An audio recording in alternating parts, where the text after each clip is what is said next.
Hello, dear listener, and welcome to Moonlit West Library. Before we begin today's story, whether it's a classic romance, a tale of longing, or a quiet moment between two hearts, I'd be truly grateful if you could subscribe and leave a like. Your support means the world to us. It allows us to keep sharing stories that soothe, captivate, and bring a little warmth into your day or night. So find a quiet moment, settle in, and let your heart listen. Let the story begin. Chapter 1. It is a truth universally acknowledged that a single man in possession of a good fortune must be in want of a wife. However little known the feelings or views of such a man may be on his first entering a neighborhood, this truth is so well fixed in the minds of the surrounding families that he is considered the rightful property of someone or other of their daughters. "My dear Mr. Bennet," said his lady to him one day, "have you heard that Netherfield Park is let at last?" Mr. Bennet replied that he had not. "But it is," returned she, "for Miss S. Long has just been here, and she told me all about it." Mr. Bennet made no answer. "Do you not want to know who has taken it?" cried his wife impatiently. "You want to tell me, and I have no objection to hearing it." This was invitation enough. "Why, my dear, you must know. Mrs. Long says that Netherfield is taken by a young man of large fortune from the north of England, that he came down on Monday in a chaise and four to see the place, and was so much delighted with it that he agreed with Mr. Morris immediately that he is to take possession before Michaelmas, and some of his servants are to be in the house by the end of next week. What is his name? Bingley. Is he married or single? Oh, single, my dear, to be sure. A single man of large fortune, 4,000 or 5,000 a year. What a fine thing for our girls. How so? How can it affect them? "My dear Mr. Bennet," replied his wife, "how can you be so tiresome? You must know that I am thinking of his marrying one of them. Is that his design in settling here?" "Design? Nonsense! How can you talk so? But it is very likely that he may fall in love with one of them, and therefore you must visit him as soon as he comes. I see no occasion for that. You and the girls may go, or you may send them by themselves, which perhaps will be still better, for as you are as handsome as any of them, Mr. Bingley may like you the best of the party." "My dear, you flatter me. I certainly have had my share of beauty, but I do not pretend to be anything extraordinary now. When a woman has 5 grown-up daughters, she ought to give over thinking of her own beauty. In such cases, a woman has not often much beauty to think of. But, my dear, you must indeed go and see Mr. Bingley when he comes into the neighborhood. It is more than I engage for, I assure you. But consider your daughters. Only think what an establishment it would be for one of them. Sir William and Lady Lucas are determined to go, merely on that account, for in general, you know, they visit no newcomers. Indeed, you must go, for it will be impossible for us to visit him if you do not. You are over-scrupulous, surely. I dare say Mr. Bingley will be very glad to see you, and I will send a few lines by you to assure him of my hearty consent to his marrying, whichever he chooses of the girls, though I must throw in a good word for my little Lizzie. I desire you will do no such thing. Lizzie is not a bit better than the others, and I am sure she is not half so handsome as Jane, nor half so good-humored as Lydia, but you are always giving her the preference." "They have none of them much to recommend them," replied he. "They are all silly and ignorant like other girls, but Lizzie has something more of quickness than her sisters." "Mr. Bennet, how can you abuse your own children in such a way? You take delight in vexing me. You have no compassion for my poor nerves. You mistake me, my dear. I have a high respect for your nerves. They are my old friends. I have heard you mention them with consideration these last 20 years at least. Ah, you do not know what I suffer, but I hope you will get over it and live to see many young men of 4,000 a year come into the neighborhood. It will be no use to us if 20 such should come, since you will not visit them. Depend upon it, my dear, that when there are 20, I will visit them all. Mr. Bennet was so odd a mixture of quick parts, sarcastic humor, reserve, and caprice that the experience of 23 years had been insufficient to make his wife understand his character. Her mind was less difficult to develop. She was a woman of mean understanding, little information, and uncertain temper. When she was discontented, she fancied herself nervous. The business of her life was to get her daughters married. Its solace was visiting and news. Chapter 2. Mr. Bennet was among the earliest of those who waited on Mr. Bingley. He had always intended to visit him, though to the last, always assuring his wife that he should not go. Until the evening after the visit was paid, she had no knowledge of it. It was then disclosed in the following manner. Observing his second daughter employed in trimming a hat, he suddenly addressed her with, "I hope Mr. Bingley will like it, Lizzie." "We are not in a way to know what Mr. Bingley likes," said her mother resentfully, "since we are not to visit." "But you forget, Mamma," said Elizabeth, "that we shall meet him at the assemblies, and that Mrs. Long promised to introduce him. I do not believe Mrs. Long will do any such thing. She has 2 nieces of her own. She is a selfish, hypocritical woman, and I have no opinion of her." "No more have I," said Mr. Bennet, "and I am glad to find that you do not depend on her serving you." Miss S. Bennet deigned not to make any reply, but, unable to contain herself, began scolding one of her daughters. "Don't keep coughing so, Kitty. For heaven's sake, have a little compassion on my nerves. You tear them to pieces." "Kitty has no discretion in her coughs," said her father. "She times them ill." "I do not cough for my own amusement," replied Kitty fretfully. "When is your next ball to be, Lizzie?" "Tomorrow fortnight." "Aye, so it is," cried her mother. "And Miss S. Long does not come back till the day before, so it will be impossible for her to introduce him, for she will not know him herself." "Then, my dear, you may have the advantage of your friend and introduce Mr. Bingley to her." "Impossible, Mr. Bennet. Impossible, when I am not acquainted with him myself. How can you be so teasing? I honor your circumspection. A fortnight's acquaintance is certainly very little. One cannot know what a man really is by the end of a fortnight. But if we do not venture, somebody else will. And after all, Miss S. Long and her daughters must stand their chance. And, therefore, as she will think it an act of kindness, if you decline the office, I will take it on myself." The girls stared at their father. "Miss S." Bennet said only, "Nonsense, nonsense! What can be the meaning of that emphatic exclamation?" cried he. "Do you consider the forms of introduction, and the stress that is laid on them, as nonsense? I cannot quite agree with you there. What say you, Mary? For you are a young lady of deep reflection, I know, and read great books and make extracts." Mary wished to say something sensible, but knew not how. While Mary is adjusting her ideas, he continued, "Let us return to Mr. Bingley." "I am sick of Mr. Bingley," cried his wife. "I am sorry to hear that. But why did not you tell me that before? If I had known as much this morning, I certainly would not have called on him. It is very unlucky, but as I have actually paid the visit, we cannot escape the acquaintance now."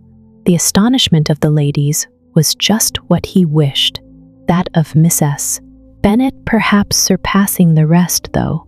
When the first tumult of joy was over, she began to declare that it was what she had expected all the while. How good it was in you, my dear Mr. Bennet. But I knew I should persuade you at last. I was sure you loved your girls too well to neglect such an acquaintance. Well, how pleased I am. And it is such a good joke, too, that you should have gone this morning and never said a word about it till now.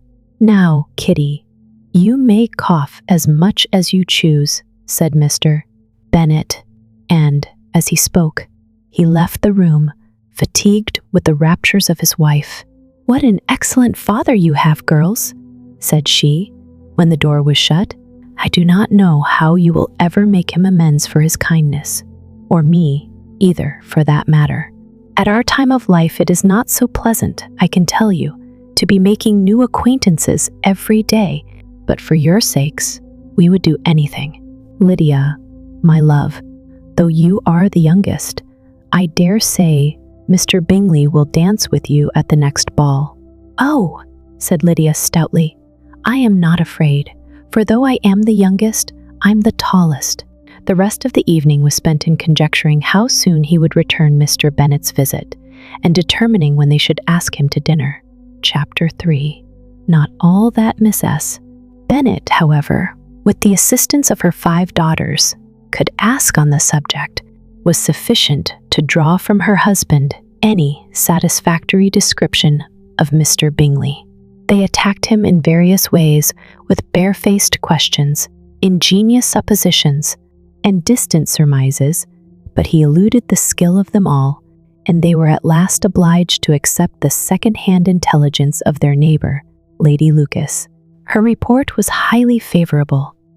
Sir William had been delighted with him. He was quite young, wonderfully handsome, extremely agreeable, and, to crown the whole, he meant to be at the next assembly with a large party. Nothing could be more delightful. To be fond of dancing was a certain step towards falling in love, and very lively hopes of Mr. Bingley's heart were entertained.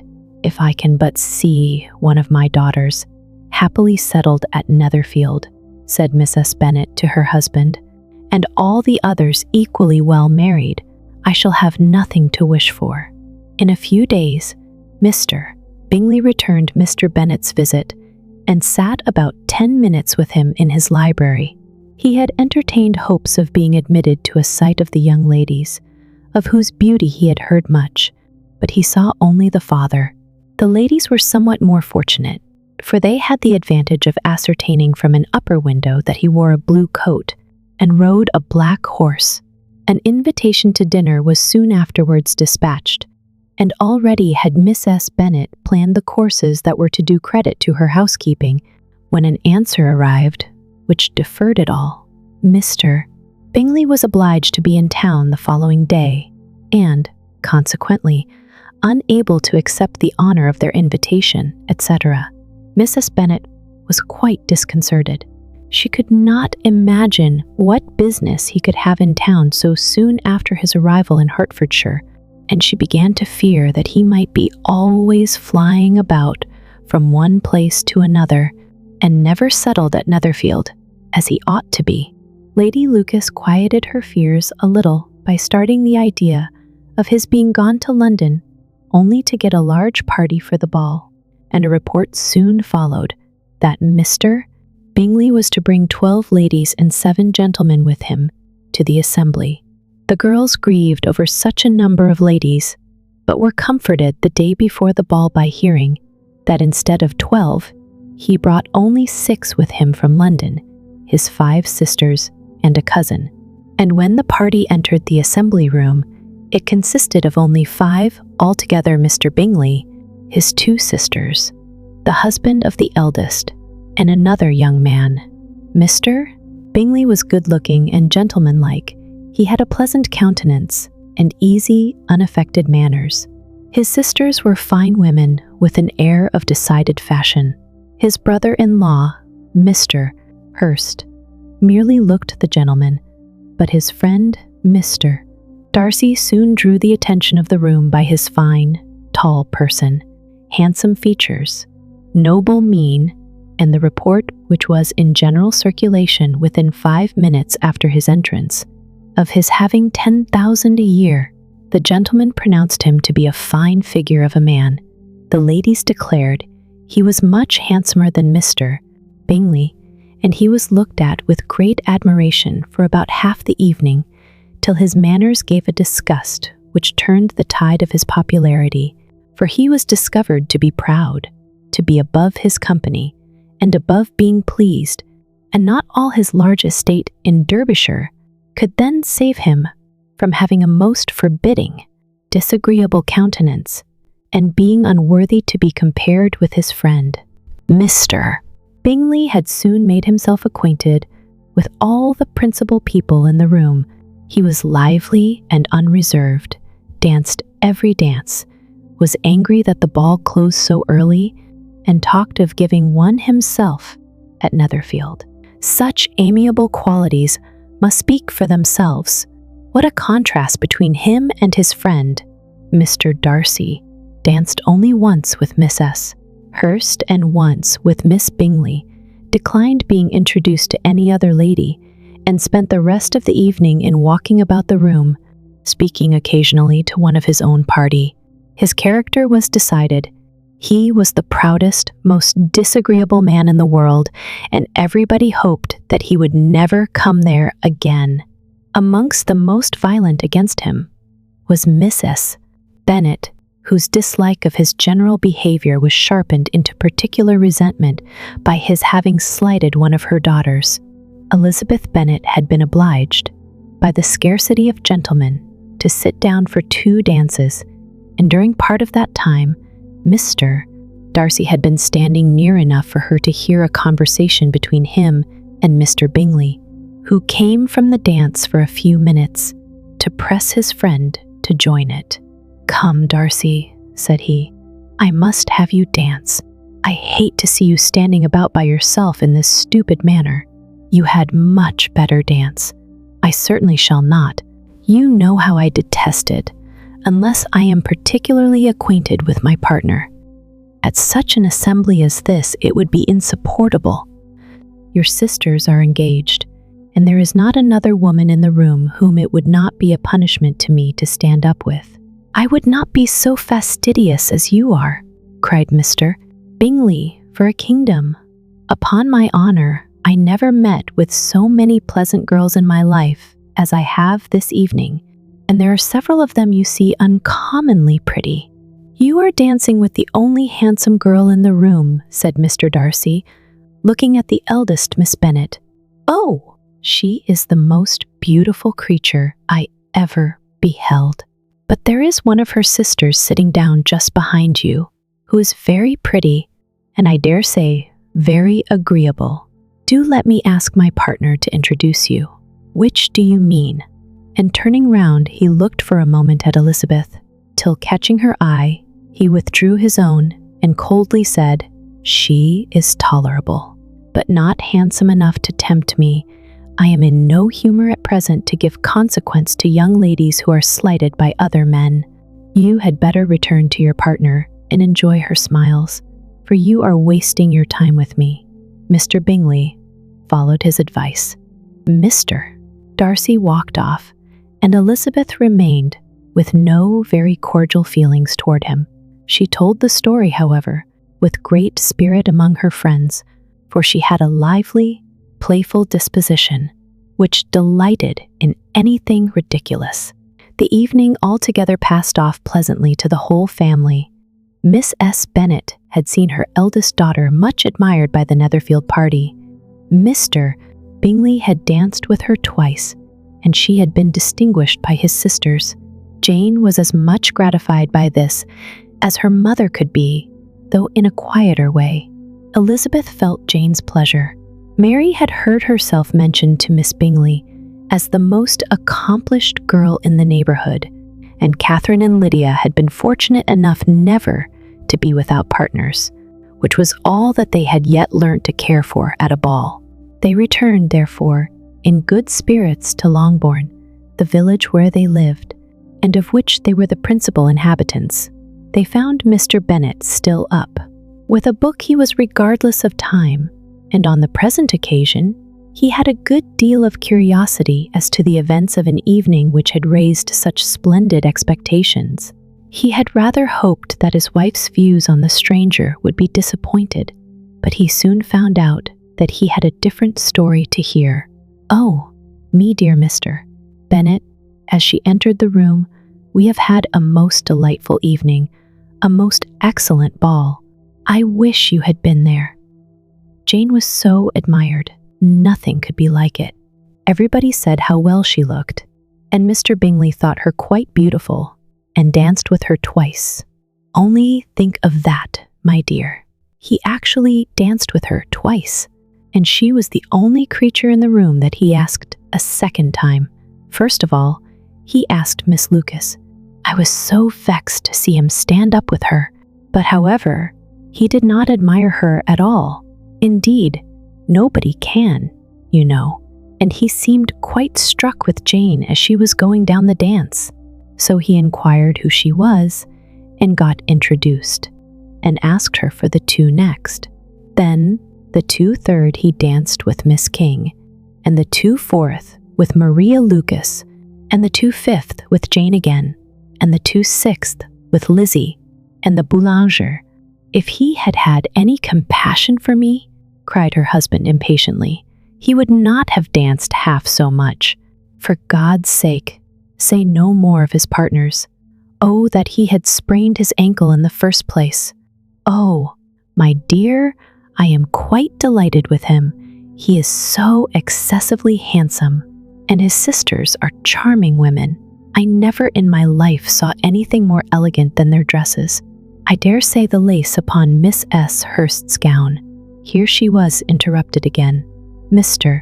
Bennet protested against any description of finery.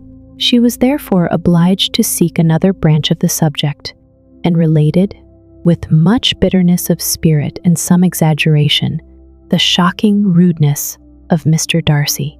But I can assure you, she added, that Lizzie does not lose much by not suiting his fancy, for he is a most disagreeable, horrid man, not at all worth pleasing, so high and so conceited that there was no enduring him. He walked here, and he walked there, fancying himself so very great, not handsome enough to dance with. I wish you had been there, my dear, to have given him one of your set-downs. I quite detest the man. Chapter 4. When Jane and Elizabeth were alone, the former, who had been cautious in her praise of Mr. Bingley before, expressed to her sister just how very much she admired him. He is just what a young man ought to be, said she, sensible, good-humored, lively, and I never saw such happy manners, so much ease, with such perfect good breeding. He is also handsome, replied Elizabeth, which a young man ought likewise to be, if he possibly can. His character is thereby complete. I was very much flattered by his asking me to dance a second time. I did not expect such a compliment. Did not you? I did for you, but that is one great difference between us. Compliments always take you by surprise, and me never. What could be more natural than his asking you again? He could not help seeing that you were about 5 times as pretty as every other woman in the room. No thanks to his gallantry for that. Well, he certainly is very agreeable, and I give you leave to like him. You have liked many a stupider person, dear Lizzie. Oh, you are a great deal too apt, you know, to like people in general. You never see a fault in anybody. All the world are good and agreeable in your eyes. I never heard you speak ill of a human being in your life. I would not wish to be hasty in censuring anyone, but I always speak what I think. I know you do, and it is that which makes the wonder. With your good sense, to be so honestly blind to the follies and nonsense of others. Affectation of candor is common enough, one meets with it everywhere.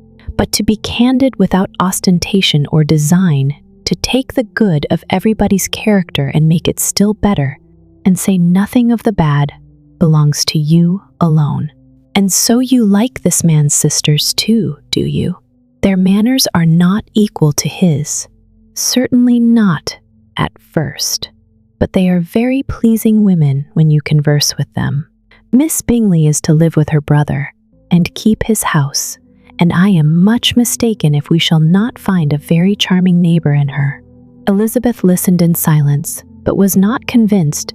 Their behavior at the assembly had not been calculated to please in general, and with more quickness of observation and less pliancy of temper than her sister, and with a judgment too unassailed by any attention to herself, she was very little disposed to approve them.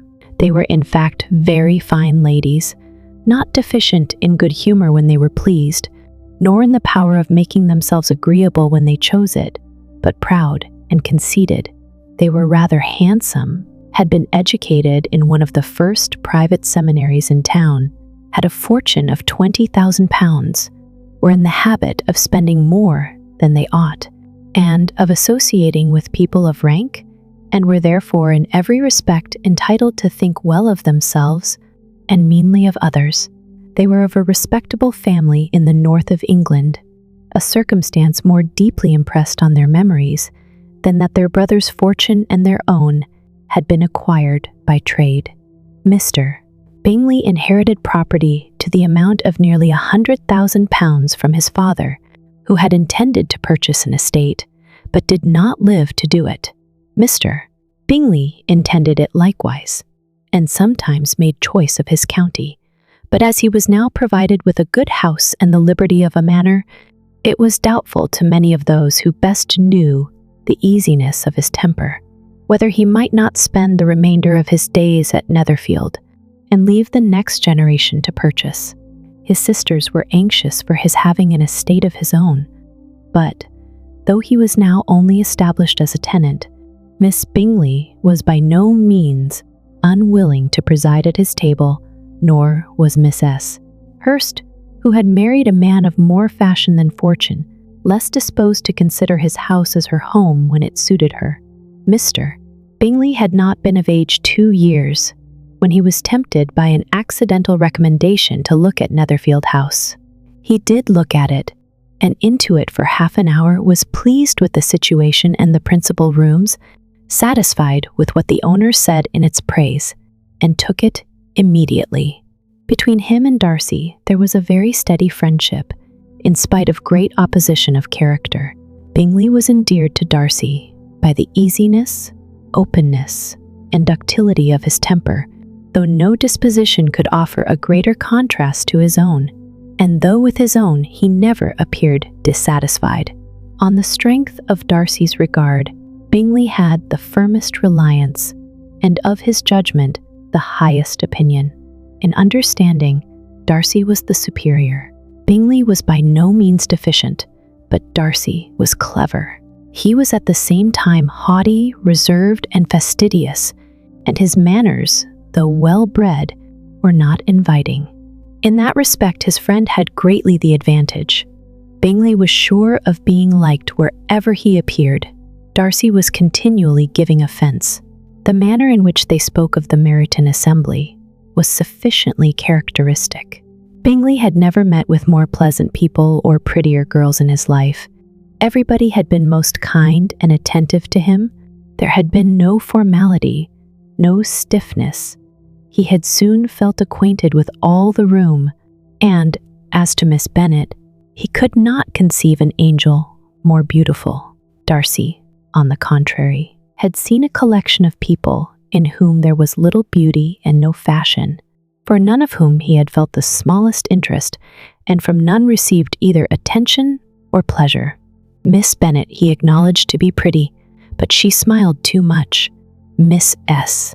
Hurst and her sister allowed it to be so, but still, they admired her and liked her, and pronounced her to be a sweet girl, and one whom they would not object to know more of. Miss Bennet was therefore established as a sweet girl, and their brother felt authorized by such commendation to think of her as he chose. Chapter 5. Within a short walk of Longbourn lived a family with whom the Bennets were particularly intimate. Sir William Lucas had been formerly in trade in Meryton, where he had made a tolerable fortune, and risen to the honor of knighthood by an address to the king during his mayoralty. The distinction had perhaps been felt too strongly. It had given him a disgust to his business and to his residence in a small market town, and, in quitting them both, he had removed with his family to a house about a mile from Meryton, denominated from that period Lucas Lodge, where he could think with pleasure of his own importance, and unshackled by business, occupy himself solely in being civil to all the world. For, though elated by his rank, it did not render him supercilious. On the contrary, he was all attention to everybody. By nature inoffensive, friendly, and obliging, his presentation at St. James's had made him courteous. Lady Lucas was a very good kind of woman, not too clever to be a valuable neighbor to Miss S. Bennet. They had several children. The eldest of them, a sensible, intelligent young woman, about 27, was Elizabeth's intimate friend. That the Miss Lucases and the Miss Bennets should meet to talk over a ball was absolutely necessary, and the morning after the assembly brought the former to Longbourn to hear and to communicate. "You began the evening well, Charlotte," said Miss S. Bennet with civil self-command to Miss Lucas. "You were Mr. Bingley's first choice." "Yes, but he seemed to like his second better." "Oh, you mean Jane, I suppose, because he danced with her twice. To be sure, that did seem as if he admired her indeed. I rather believe he did. I heard something about it, but I hardly know what something about Mr. Robinson." "Perhaps you mean what I overheard between him and Mr. Robinson. Did not I mention it to you? Mr. Robinson's asking him how he liked our Meryton assemblies, and whether he did not think there were a great many pretty women in the room, and which he thought the prettiest, and is answering immediately to the last question. Oh, the eldest Miss Bennet, beyond a doubt. There cannot be two opinions on that point." "Upon my word. Well, that is very decided indeed. That does seem as if, but, however, it may all come to nothing, you know. My overhearings were more to the purpose than yours, Eliza," said Charlotte. "Mr. Darcy is not so well worth listening to as his friend. Is he, poor Eliza, to be only just tolerable? I beg you would not put it into Lizzie's head to be vexed by his ill treatment, for he is such a disagreeable man that it would be quite a misfortune to be liked by him. Miss S. Long told me last night that he sat close to her for half an hour without once opening his lips." "Are you quite sure, ma'am? Is not there a little mistake?" said Jane. "I certainly saw Mr. Darcy speaking to her. Aye, because she asked him at last how he liked Netherfield, and he could not help answering her. But she said he seemed quite angry at being spoke to." "Miss Bingley told me," said Jane, "that he never speaks much, unless among his intimate acquaintances. With them, he is remarkably agreeable. I do not believe a word of it, my dear. If he had been so very agreeable, he would have talked to Mrs. Long. But I can guess how it was.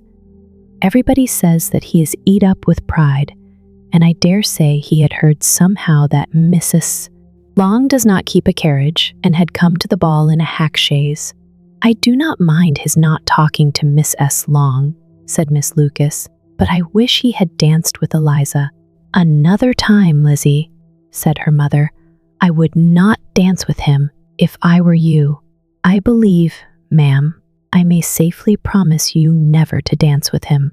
"His pride," said Miss Lucas, "does not offend me so much as pride often does, because there is an excuse for it.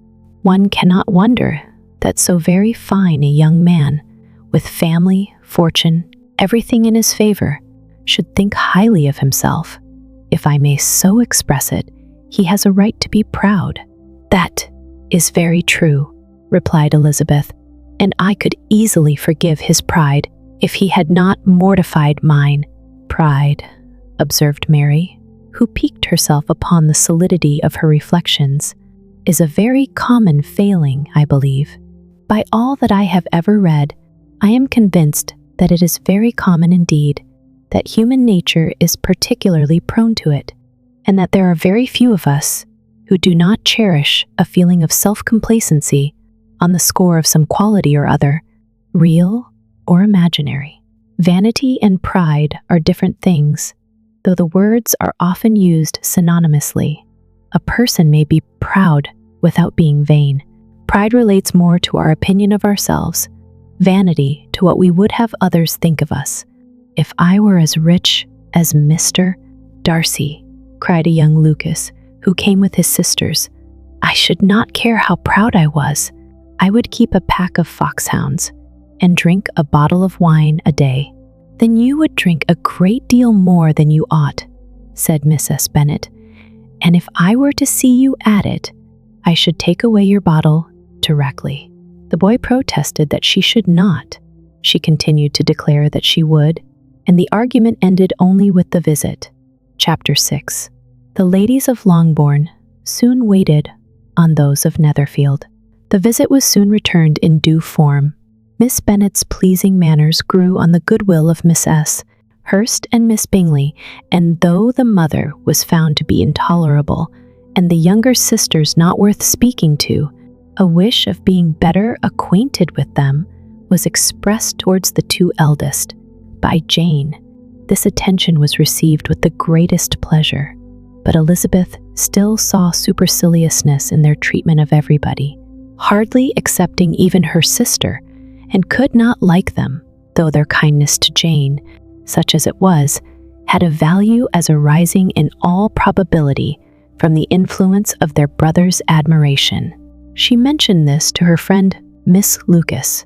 "It may perhaps be pleasant," replied Charlotte, "to be able to impose on the public in such a case, but it is sometimes a disadvantage to be so very guarded. If a woman conceals her affection with the same skill from the object of it, she may lose the opportunity of fixing him, and it will then be but poor consolation to believe the world equally in the dark. There is so much of gratitude or vanity in almost every attachment that it is not safe to leave any to itself. We can all begin freely, a slight preference is natural enough, but there are very few of us who have heart enough to be really in love without encouragement. In 9 cases out of 10, a woman had better show more affection than she feels. Bingley likes your sister undoubtedly, but he may never do more than like her if she does not help him on. But she does help him on, as much as her nature will allow. If I can perceive her regard for him, he must be a simpleton, indeed, not to discover it too. Remember, Eliza, that he does not know Jane's disposition as you do. But if a woman is partial to a man, and does not endeavor to conceal it, he must find it out. Perhaps he must, if he sees enough of her. But, though Bingley and Jane meet tolerably often, it is never for many hours together, and, as they always see each other in large mixed parties, it is impossible that every moment should be employed in conversing together. Jane should therefore make the most of every half hour in which she can command his attention. When she is secure of him, there will be more leisure for falling in love, as much as she chooses. "Your plan is a good one," replied Elizabeth, "where nothing is in question but the desire of being well married, and if I were determined to get a rich husband, or any husband, I dare say I should adopt it. But these are not Jane's feelings. She is not acting by design. As yet, she cannot even be certain of the degree of her own regard, nor of its reasonableness. She has known him only a fortnight. She danced 4 dances with him at Meryton. She saw him one morning at his own house, and has since dined with him in company 4 times. This is not quite enough to make her understand his character, not as you represent it. Had she merely dined with him, she might only have discovered whether he had a good appetite, but you must remember that 4 evenings have also been spent together, and 4 evenings may do a great deal. Yes, these 4 evenings have enabled them to ascertain that they both like Vingt on better than commerce. But with respect to any other leading characteristic, I do not imagine that much has been unfolded." "Well," said Charlotte, "I wish Jane success with all my heart, and if she were married to him tomorrow, I should think she had as good a chance of happiness as if she were to be studying his character for a 12-month. Happiness in marriage is entirely a matter of chance. If the dispositions of the parties are ever so well known to each other or ever so similar beforehand, it does not advance their felicity in the least. They always continue to grow sufficiently unlike afterwards to have their share of vexation, and it is better to know as little as possible of the defects of the person with whom you are to pass your life." "You make me laugh, Charlotte, but it is not sound. You know it is not sound, and that you would never act in this way yourself." Occupied in observing Mr. Bingley's attentions to her sister, Elizabeth was far from suspecting that she was herself becoming an object of some interest in the eyes of his friend. Mr. Darcy had at first scarcely allowed her to be pretty. He had looked at her without admiration at the ball, and when they next met, he looked at her only to criticize. But no sooner had he made it clear to himself and his friends that she hardly had a good feature in her face than he began to find it was rendered uncommonly intelligent by the beautiful expression of her dark eyes. To this discovery succeeded some others equally mortifying. Though he had detected with a critical eye more than one failure of perfect symmetry in her form, he was forced to acknowledge her figure to be light and pleasing, and in spite of his asserting that her manners were not those of the fashionable world, he was caught by their easy playfulness. Of this she was perfectly unaware. To her, he was only the man who made himself agreeable nowhere, and who had not thought her handsome enough to dance with. He began to wish to know more of her, and as a step towards conversing with her himself, attended to her conversation with others. His doing so drew her notice. It was at Sir William Lucas's, where a large party were assembled. "What does Mr. Darcy mean," said she to Charlotte, "by listening to my conversation with Colonel Forster? That is a question which Mr. Darcy only can answer. But if he does it any more, I shall certainly let him know that I see what he is about. He has a very satirical eye, and if I do not begin by being impertinent myself, I shall soon grow afraid of him." On his approaching them soon afterwards, though without seeming to have any intention of speaking, Miss Lucas defied her friend to mention such a subject to him, which immediately provoking Elizabeth to do it, she turned to him and said, "Did you not think, Mr. Darcy, that I expressed myself uncommonly well just now, when I was teasing Colonel Forster to give us a ball at Meryton? With great energy, but it is always a subject which makes a lady energetic." "You are severe on us. It will be her turn soon to be teased," said Miss Lucas.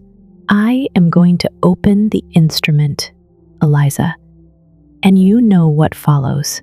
You are a very strange creature by way of a friend, always wanting me to play and sing before anybody and everybody. If my vanity had taken a musical turn, you would have been invaluable, but as it is, I would really rather not sit down before those who must be in the habit of hearing the very best performers." On Miss Lucas's persevering, however, she added, "Very well, if it must be so, it must," and gravely glancing at Mr. Darcy, "There is a fine old saying, which everybody here is of course familiar with, 'Keep your breath to cool your porridge,' and I shall keep mine to swell my song." Her performance was pleasing, though by no means capital. After a song or two, and before she could reply to the entreaties of several that she would sing again, she was eagerly succeeded at the instrument by her sister Mary, who, having, in consequence of being the only plain one in the family, worked hard for knowledge and accomplishments, was always impatient for display. Mary had neither genius nor taste, and though vanity had given her application, it had given her likewise a pedantic air and conceited manner, which would have injured a higher degree of excellence than she had reached. Elizabeth, easy and unaffected, had been listened to with much more pleasure, though not playing half so well, and Mary, at the end of a long concerto, was glad to purchase praise and gratitude by Scotch and Irish airs, at the request of her younger sisters, who, with some of the Lucases and 2 or 3 officers, joined eagerly in dancing at one end of the room. Mr.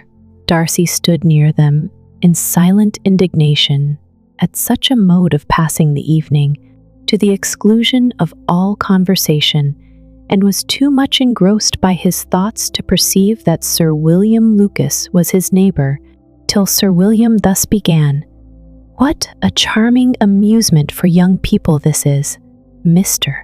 Darcy. There is nothing like dancing after all. I consider it as one of the first refinements of polished society." "Certainly, sir, and it has the advantage also of being in vogue amongst the less polished societies of the world. Every savage can dance." Sir William only smiled. "Your friend performs delightfully," he continued after a pause, on seeing Bingley join the group, "and I doubt not that you are an adept in the science yourself, Mr. Darcy.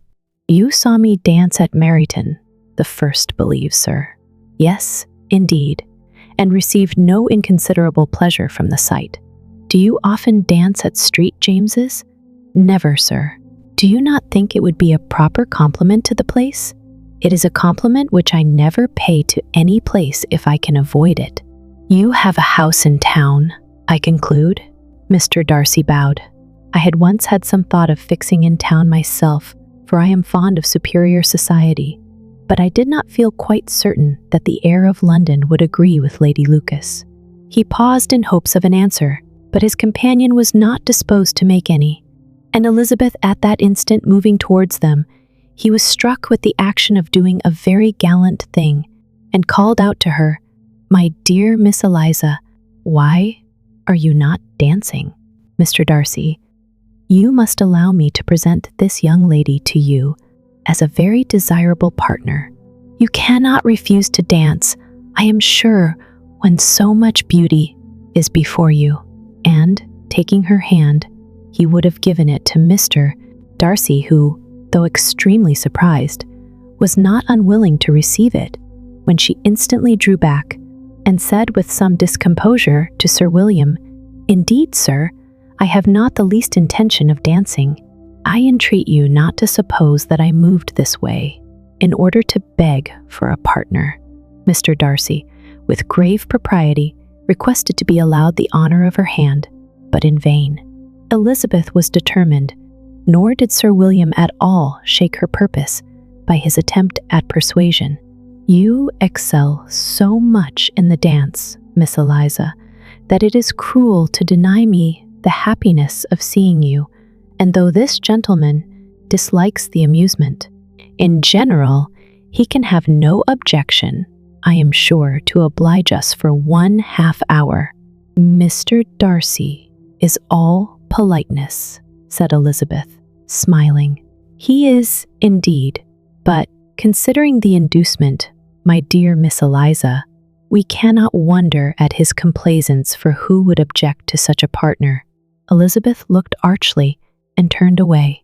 Her resistance had not injured her with the gentleman, and he was thinking of her with some complacency when thus accosted by Miss Bingley. "I can guess the subject of your reverie." "I should imagine not. You are considering how insupportable it would be to pass many evenings in this manner in such society, and indeed I am quite of your opinion. I was never more annoyed. The insipidity, and yet the noise, the nothingness, and yet the self-importance of all those people. What would I give to hear your strictures on them? Your conjecture is totally wrong, I assure you. My mind was more agreeably engaged. I have been meditating on the very great pleasure which a pair of fine eyes in the face of a pretty woman can bestow." Miss Bingley immediately fixed her eyes on his face, and desired he would tell her what lady had the credit of inspiring such reflections. "Mr. Darcy replied with great intrepidity, Miss Elizabeth Bennet.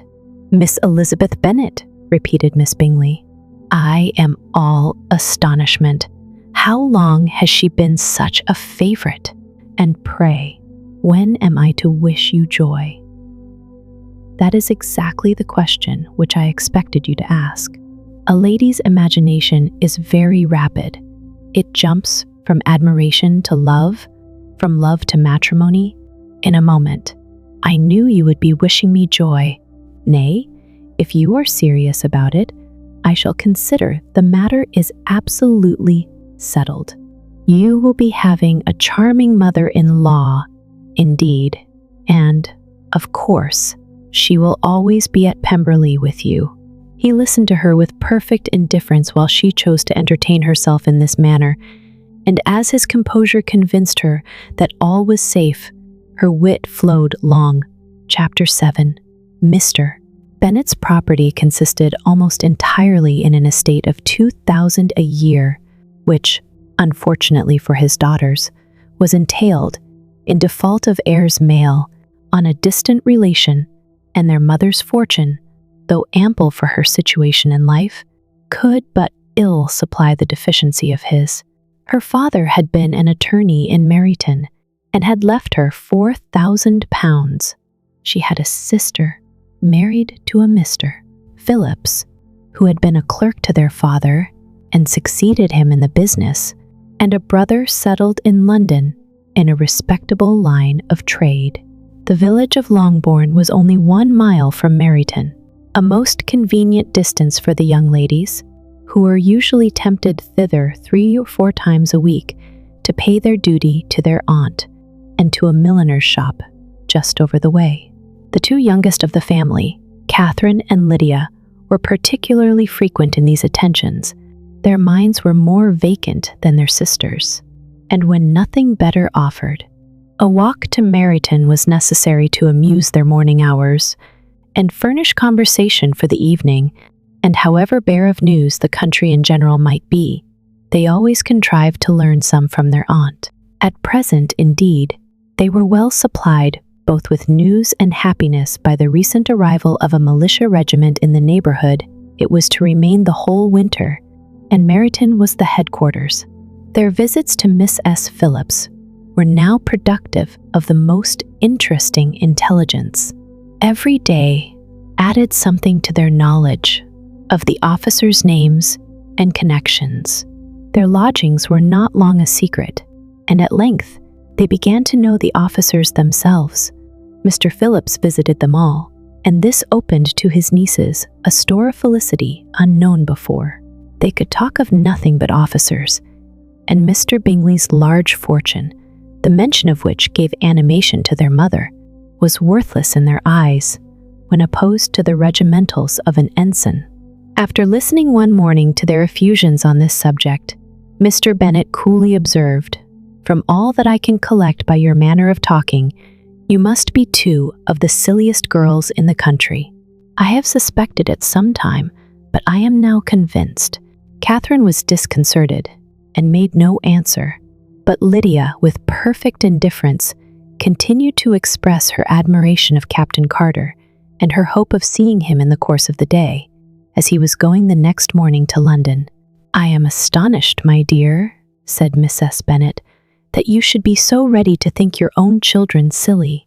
If I wish to think slightingly of anybody's children, it should not be of my own. However, if my children are silly, I must hope to be always sensible of it. Yes, but as it happens, they are all of them very clever. This is the only point, I flatter myself, on which we do not agree.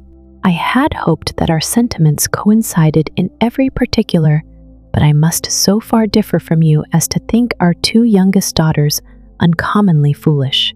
My dear Mr. Bennet, you must not expect such girls to have the sense of their father and mother. When they get to our age, I dare say, they will not think about officers any more than we do. I remember the time when I liked a red coat myself very well, and, indeed, so I do still at my heart. And if a smart young colonel, with 5 or 6 thousand a year, should want one of my girls. I shall not say nay to him, and I thought Colonel Forster looked very becoming the other night at Sir William's in his regimentals." "Mamma," cried Lydia, "my aunt says that Colonel Forster and Captain Carter do not go so often to Miss Watson's as they did. When they first came, she sees them now very often standing in Clark's library." Miss S. Bennet was prevented replying by the entrance of the footman with a note for Miss Bennet. It came from Netherfield, and the servant waited for an answer. Miss S. Bennet's eyes sparkled with pleasure, and she was eagerly calling out, while her daughter read, "Well, Jane, who is it from? What is it about? What does he say?" "Well, Jane, make haste, and tell us. Make haste, my love." "It is from Miss Bingley," said Jane, and then read it aloud. "My dear friend, if you are not so compassionate as to dine today with Louisa and me, we shall be in danger of hating each other for the rest of our lives, for a whole day's tea. A tea. Eat between two women can never end without a quarrel. Come as soon as you can on receipt of this. My brother and the gentlemen are to dine with the officers. Yours ever, Caroline Bingley." "With the officers?" cried Lydia. "I wonder my aunt did not tell us of that." "Dining out," said Mrs. Bennet. "That is very unlucky." "Can I have the carriage?" said Jane. "No, my dear, you had better go on horseback, because it seems likely to rain, and then you must stay all night." "That would be a good scheme," said Elizabeth, "if you were sure that they would not offer to send her home." "Oh, but the gentleman will have Mr. Bingley's chaise to go to Meryton, and the Hursts have no horses to theirs. I had much rather go in the coach. But, my dear, your father cannot spare the horses." "I am sure. They are wanted in the farm, Mr. Bennet, are they not?" "They are wanted in the farm much oftener than I can get them." "But if you have got them today," said Elizabeth, "my mother's purpose will be answered." She did at last extort from her father an acknowledgment that the horses were engaged. Jane was therefore obliged to go on horseback, and her mother attended her to the door with many cheerful prognostics of a bad day. Her hopes were answered. Jane had not been gone long before it rained hard. Her sisters were uneasy for her, but her mother was delighted. The rain continued the whole evening without intermission. Jane certainly could not come back. "This was a lucky idea of mine, indeed," said Mrs. Bennet more than once, as if the credit of making it rain were all her own. Till the next morning, however, she was not aware of all the felicity of her contrivance. Breakfast was scarcely over when a servant from Netherfield brought the following note for Elizabeth. "My dearest Lizzie, I find myself very unwell this morning, which, I suppose, is to be imputed to my getting wet through yesterday. My kind friends will not hear of my returning till I am better. They insist also on my seeing Mr. Jones, therefore do not be alarmed if you should hear of his having been to me. And, excepting a sore throat and headache, there's not much the matter with me, yours, etc." "Well, my dear," said Mr. Bennet, when Elizabeth had read the note aloud, "if your daughter should have a dangerous fit of illness if she should die, it would be a comfort to know that it was all in pursuit of Mr. Bingley, and under your orders. Oh, I am not afraid of her dying. People do not die of little trifling colds. She will be taken good care of. As long as she stays there, it is all very well. I would go and see her, if I could have the carriage." Elizabeth, feeling really anxious, was determined to go to her, though the carriage was not to be had, and as she was no horsewoman, walking was her only alternative. She declared her resolution. "How can you be so silly," cried her mother, "as to think of such a thing, in all this dirt? You will not be fit to be seen when you get there. I shall be very fit to see Jane, which is all I want." "Is this a hint to me, Lizzie," said her father, "to send for the horses?" "No, indeed, I do not wish to avoid the walk. The distance is nothing when one has a motive. Only 3 miles. I shall be back by dinner." "I admire the activity of your benevolence," observed Mary, "but every impulse of feeling should be guided by reason, and, in my opinion, exertion should always be in proportion to what is required." "We will go as far as Meryton with you," said Catherine and Lydia. Elizabeth accepted their company, and the 3 young ladies set off together. "If we make haste," said Lydia, as they walked along, "perhaps we may see something of Captain Carter before he goes." In Meryton they parted. The 2 youngest repaired to the lodgings of one of the officers' wives, and Elizabeth continued her walk alone, crossing field after field at a quick pace, jumping over stiles and springing over puddles with impatient activity, and finding herself at last within view of the house, with weary ankles, a face glowing with the warmth of exercise. She was shown into the breakfast parlor, where all but Jane were assembled, and where her appearance created a great deal of surprise. That she should have walked 3 miles so early in the day, in such dirty weather, and by herself, was almost incredible to Miss S. Hurst and Miss Bingley, and Elizabeth was convinced that they held her in contempt for it. She was received, however, very politely by them, and in their brother's manners there was something better than politeness. There was good humor and kindness. Mr. Darcy said very little, and Mr. Hurst nothing at all. The former was divided between admiration of the brilliancy which exercise had given to her complexion, and doubt as to the occasions justifying her coming so far alone. The latter was thinking only of his breakfast. Her inquiries after her sister were not very favorably answered. Miss Bennet had slept ill, and though up, was very feverish and not well enough to leave her room. Elizabeth was glad to be taken to her immediately, and Jane, who had only been withheld by the fear of giving alarm or inconvenience from expressing in her note how much she longed for such a visit, was delighted at her entrance. She was not equal, however, to much conversation, and when Miss Bingley left them together, could attempt little besides expressions of gratitude for the extraordinary kindness she was treated with. Elizabeth silently attended her. When breakfast was over, they were joined by the sisters, and Elizabeth began to like them herself when she saw how much affection and solicitude they showed for Jane. The apothecary came, and having examined his patient, said, as might be supposed, that she had caught a violent cold, and that they must endeavor to get the better of it, advised her to return to bed, and promised her some draughts. The advice was followed readily, for the feverish symptoms increased, and her head ached acutely.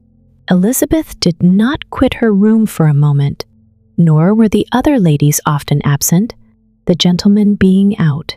They had, in fact, nothing to do elsewhere. When the clock struck 3, Elizabeth felt that she must go, and very unwillingly said so. Miss Bingley offered her the carriage, and she only wanted a little pressing to accept it. When Jane testified such concern in parting with her, that Miss Bingley was obliged to convert the offer of the chaise to an invitation to remain at Netherfield for the present, Elizabeth most thankfully consented, and a servant was dispatched to Longbourn to acquaint the family with her stay and bring back a supply of clothes. Chapter 8. At 5 o'clock the 2 ladies retired to dress, and at 6:30, Elizabeth was summoned to dinner. To the civil inquiries which then poured in, and amongst which she had the pleasure of distinguishing the much superior solicitude of Mr. Bingley's, she could not make a very favorable answer. Jane was by no means better. The sisters, on hearing this, repeated 3 or 4 times how much they were grieved, how shocking it was to have a bad cold, and how excessively they disliked being ill themselves, and then thought no more of the matter, and their indifference towards Jane when not immediately before them restored Elizabeth to the enjoyment of all her former dislike. Their brother, indeed, was the only one of the party whom she could regard with any complacency. His anxiety for Jane was evident, and his attentions to herself most pleasing, and they prevented her feeling herself so much an intruder as she believed she was considered by the others. She had very little notice from any but him.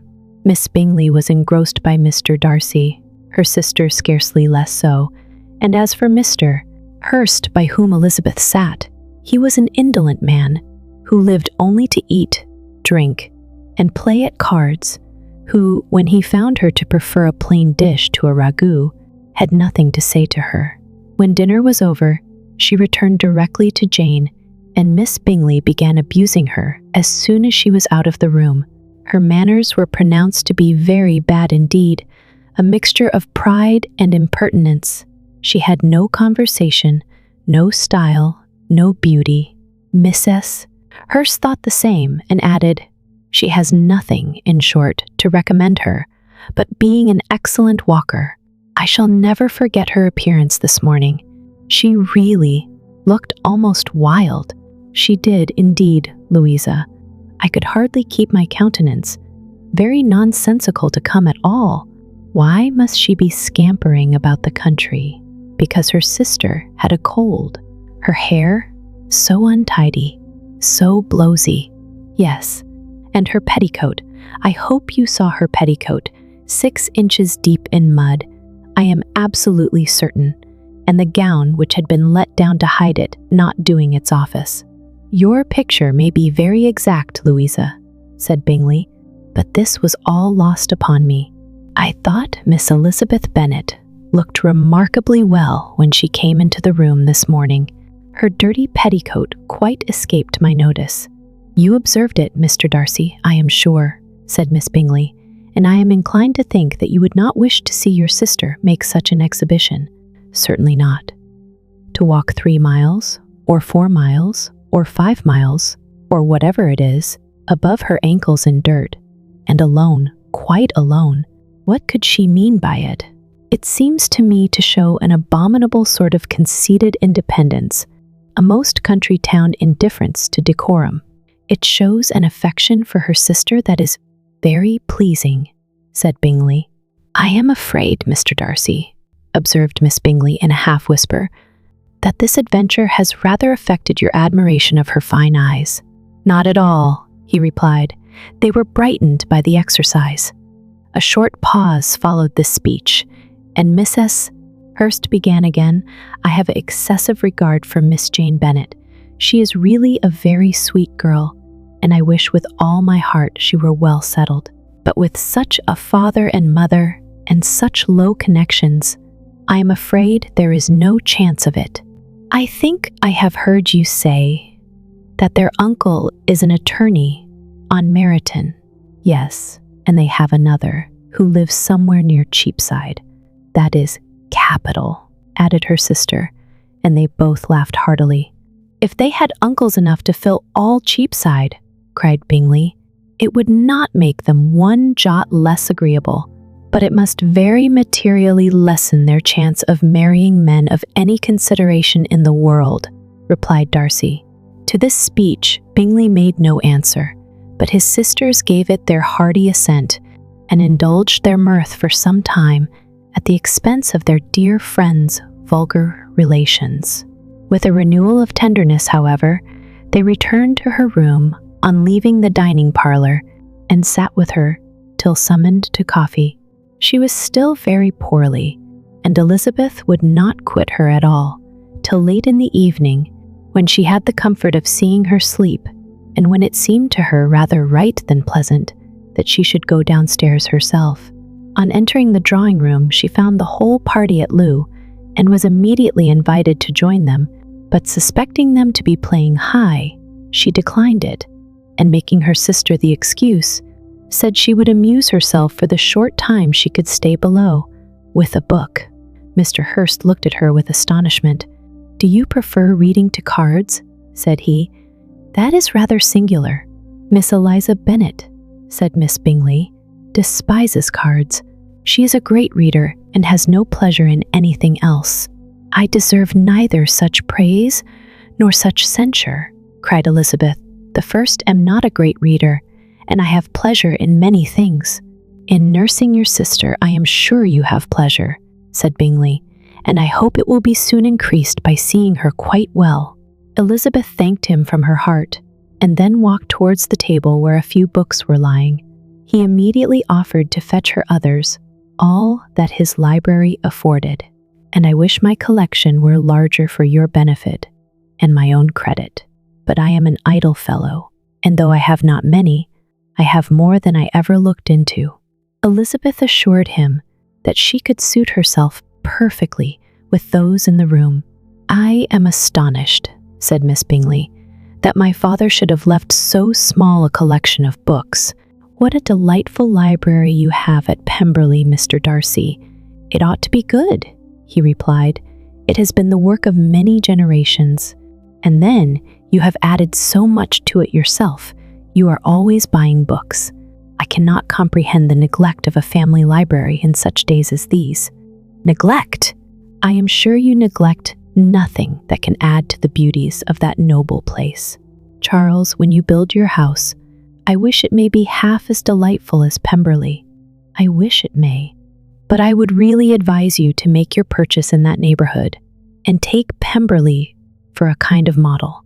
There is not a finer county in England than Derbyshire. With all my heart, I will buy Pemberley itself if Darcy will sell it. I am talking of possibilities, Charles. Upon my word, Caroline, the first should think it more possible to get Pemberley by purchase than by imitation." Elizabeth was so much caught with what passed as to leave her very little attention for her book, and soon laying it wholly aside, she drew near the card table and stationed herself between Mr. Bingley and his eldest sister to observe the game. "Is Miss Darcy much grown since the spring?" said Miss Bingley. "Will she be as tall as I am?" "I think she will. She is now about Miss Elizabeth Bennet's height, or rather taller. How I long to see her again. I never met with anybody who delighted me so much. Such a countenance, such manners, and so extremely accomplished for her age. Her performance on the pianoforte is exquisite." "It is amazing to me," said Bingley, "how young ladies can have patience to be so very accomplished as they all are." "All young ladies accomplished? My dear Charles, what do you mean?" "Yes, all of them, I think. They all paint tables, cover screens, and net purses. I scarcely know anyone who cannot do all this, and I am sure I never heard a young lady spoken of for the first time without being informed that she was very accomplished." "Your list of the common extent of accomplishments," said Darcy, "has too much truth.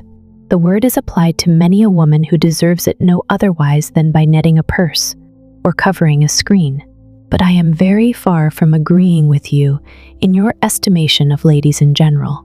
I cannot boast of knowing more than half a dozen, in the whole range of my acquaintance, that are really accomplished." "Nor I am sure," said Miss Bingley.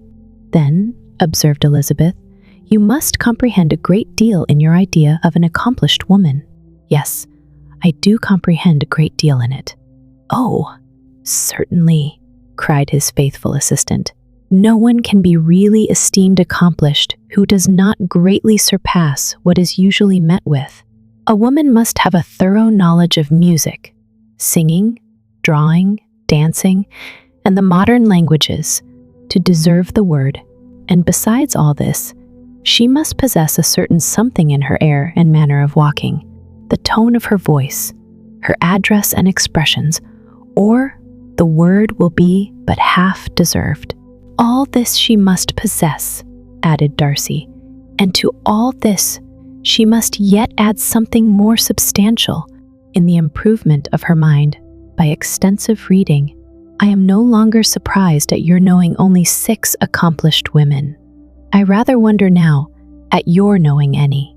Are you so severe upon your own sex as to doubt the possibility of all this? I never saw such a woman, and never saw such capacity and taste and application and elegance as you describe united. Miss S.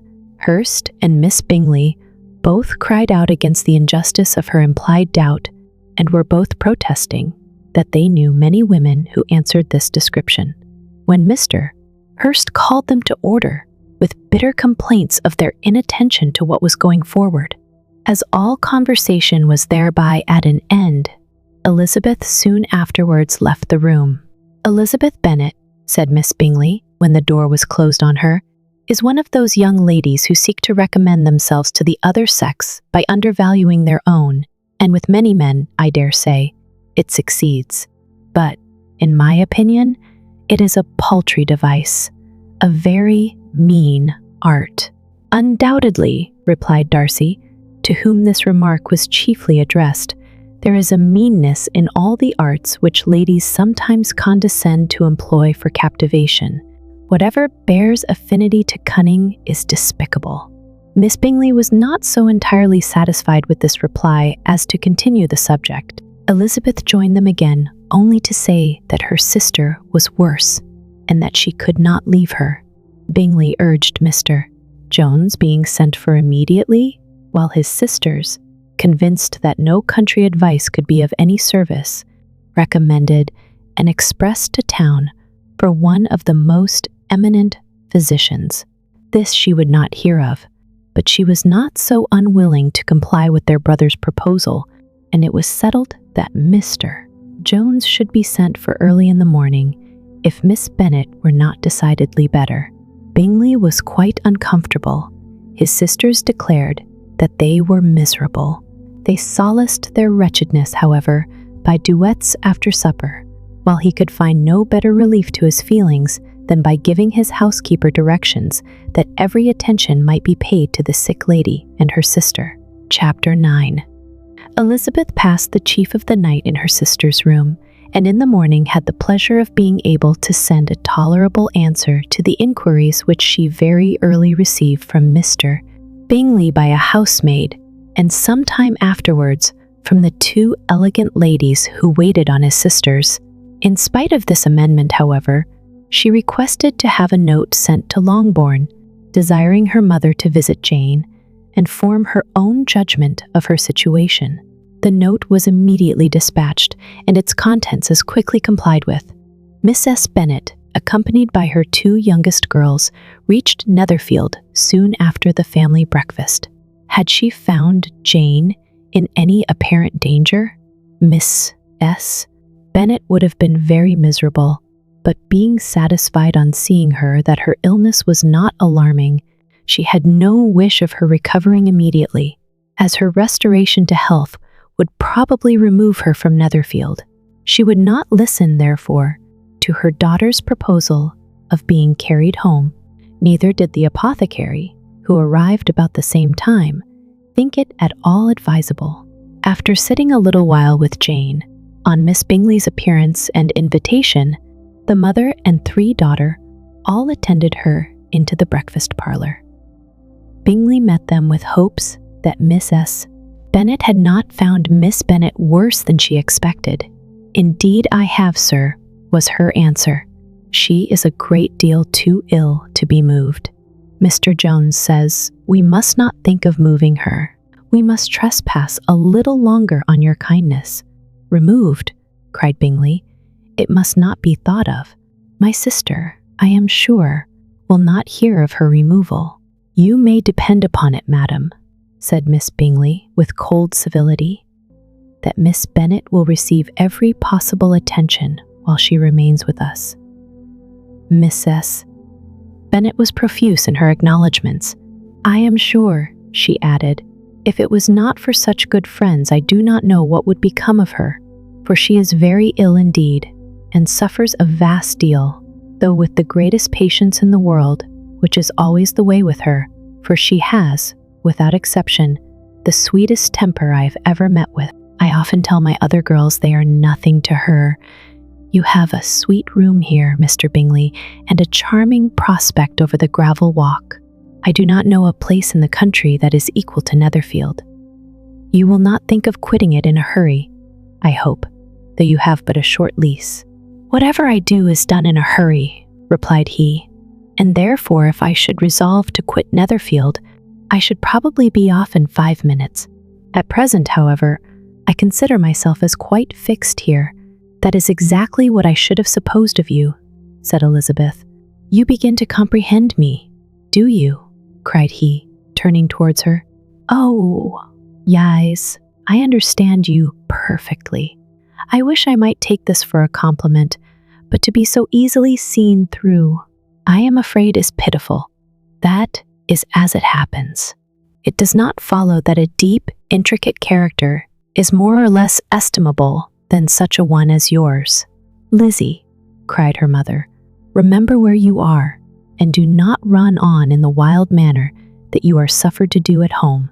I did not know before," continued Bingley immediately, "that you were a studier of character. It must be an amusing study." "Yes, but intricate characters are the most amusing. They have at least that advantage. The country," said Darcy, "can in general supply but a few subjects for such a study. In a country neighborhood, you move in a very confined and unvarying society. But people themselves alter so much that there is something new to be observed in them forever." "Yes, indeed," cried Mrs. Bennet, offended by his manner of mentioning a country neighborhood. "I assure you, there is quite as much of that going on in the country as in town." Everybody was surprised, and Darcy, after looking at her for a moment, turned silently away. Mrs. Bennet, who fancied she had gained a complete victory over him, continued her triumph. "I cannot see that London has any great advantage over the country, for my part, except the shops and public places.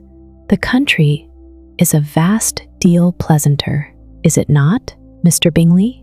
"When I am in the country," he replied, "I never wish to leave it, and when I am in town, it is pretty much the same. They have each their advantages, and I can be equally happy in either." "Aye, that is because you have the right disposition." But that gentleman, looking at Darcy, seemed to think the country was nothing at all. "Indeed, mamma, you are mistaken," said Elizabeth, blushing for her mother. "You quite mistook Mr. Darcy. He only meant that there was not such a variety of people to be met with in the country as in the town, which you must acknowledge to be true." "Certainly, my dear, nobody said there were. But as to not meeting with many people in this neighborhood, I believe there are few neighborhoods larger. I know we dine with 24 families. Nothing but concern for Elizabeth could enable Bingley to keep his countenance." His sister was less delicate, and directed her eyes towards Mr. Darcy with a very expressive smile.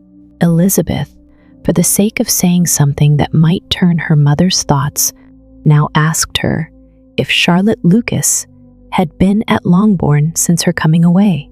"Yes," she called yesterday with her father.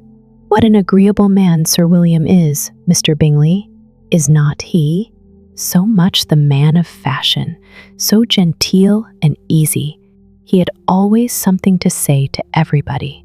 That is my idea of good breeding, and those persons who fancy themselves very important and never open their mouths quite mistake the matter. Did Charlotte dine with you?" "No, she would go home. I fancy she was wanted about the mince-pies. For my part, Mr. Bingley, I always keep servants that can do their own work. My daughters are brought up very differently.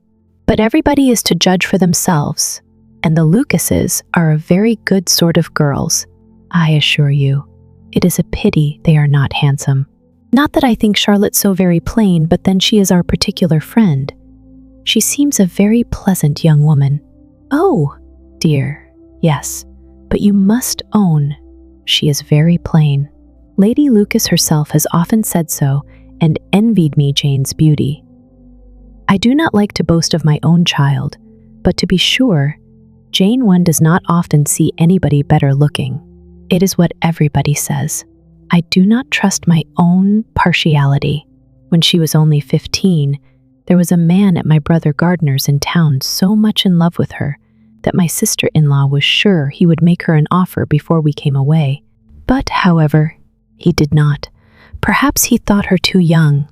However, he wrote some verses on her, and very pretty they were, and so ended his affection, said Elizabeth impatiently. There has been many a one, I fancy, overcome in the same way. I wonder who first discovered the efficacy of poetry in driving away love. I have been used to consider poetry as the food of love, said Darcy. Of a fine, stout, healthy love it may. Everything nourishes what is strong already. But if it be only a slight, thin sort of inclination, I am convinced that one good sonnet will starve it entirely away. Darcy only smiled, and the general pause which ensued made Elizabeth tremble lest her mother should be exposing herself again. She longed to speak, but could think of nothing to say, and after a short silence, Mrs. Bennet began repeating her thanks to Mr. Bingley for his kindness to Jane, with an apology for troubling him also with Lizzie. Mr. Bingley was unaffectedly civil in his answer, and forced his younger sister to be civil also, and say what the occasion required. She performed her part indeed without much graciousness, but Mrs. Bennet was satisfied, and soon afterwards ordered her carriage. Upon this signal, the youngest of her daughters put herself forward. The two girls had been whispering to each other during the whole visit, and the result of it was that the youngest should tax Mr. Bingley with having promised on his first coming into the country to give a ball at Netherfield. Lydia was a stout, well-grown girl of 15, with a fine complexion and good-humored countenance, a favorite with her mother, whose affection had brought her into public at an early age. She had high animal spirits and a sort of natural self-consequence, which the attention of the officers, to whom her uncle's good dinners and her own easy manners recommended her, had increased into assurance. She was very equal, therefore, to address Mr. Bingley on the subject of the ball, and abruptly reminded him of his promise, adding that it would be the most shameful thing in the world if he did not keep it. His answer to this sudden attack was delightful to their mother's ear. I am perfectly ready, I assure you, to keep my engagement, and when your sister is recovered, you shall, if you please, name the very day of the ball. But you would not wish to be dancing when she is ill, Lydia declared herself satisfied. Oh, yes, it would be much better to wait till Jane was well, and by that time, most likely, Captain Carter would be at Meryton again. And when you have given your ball, she added, I shall insist on their giving one also. I shall tell Colonel Forster it will be quite a shame if he does not. Miss S. Bennet and her daughters then departed, and Elizabeth returned instantly to Jane, leaving her own and her relations' behavior to the remarks of the two ladies and Mr. Darcy, the latter of whom, however, could not be prevailed on to join in their censure of her, in spite of all Miss Bingley's witticisms on fine eyes. Chapter 10. The day passed much as the day before had done. Miss S.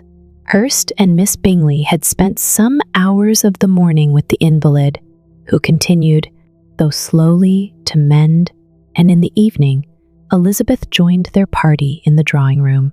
The loo table, however, did not appear. Mr. Darcy was writing, and Miss Bingley, seated near him, was watching the progress of his letter and repeatedly calling off his attention by messages to his sister. Mr. Hurst and Mr. Bingley were at piquet, and Miss S. Hurst was observing their game. Elizabeth took up some needlework and was sufficiently amused in attending to what passed between Darcy and his companion. The perpetual commendations of the lady, either on his handwriting or on the evenness of his lines, or on the length of his letter, with the perfect unconcern with which her praises were received, formed a curious dialogue, and was exactly in union with her opinion of each. How delighted Miss Darcy will be to receive such a letter! He made no answer. You write uncommonly fast. You are mistaken. I write rather slowly. How many letters you must have occasion to write in the course of a year? Letters of business, too. How odious I should think them. It is fortunate, then, that they fall to my lot instead of yours. Pray tell your sister that I long to see her. I have already told her so once. By your desire, I am afraid you do not like your pen. Let me mend it for you. I mend pens remarkably well. Thank you, but I always mend my own. How can you contrive to write so even? He was silent.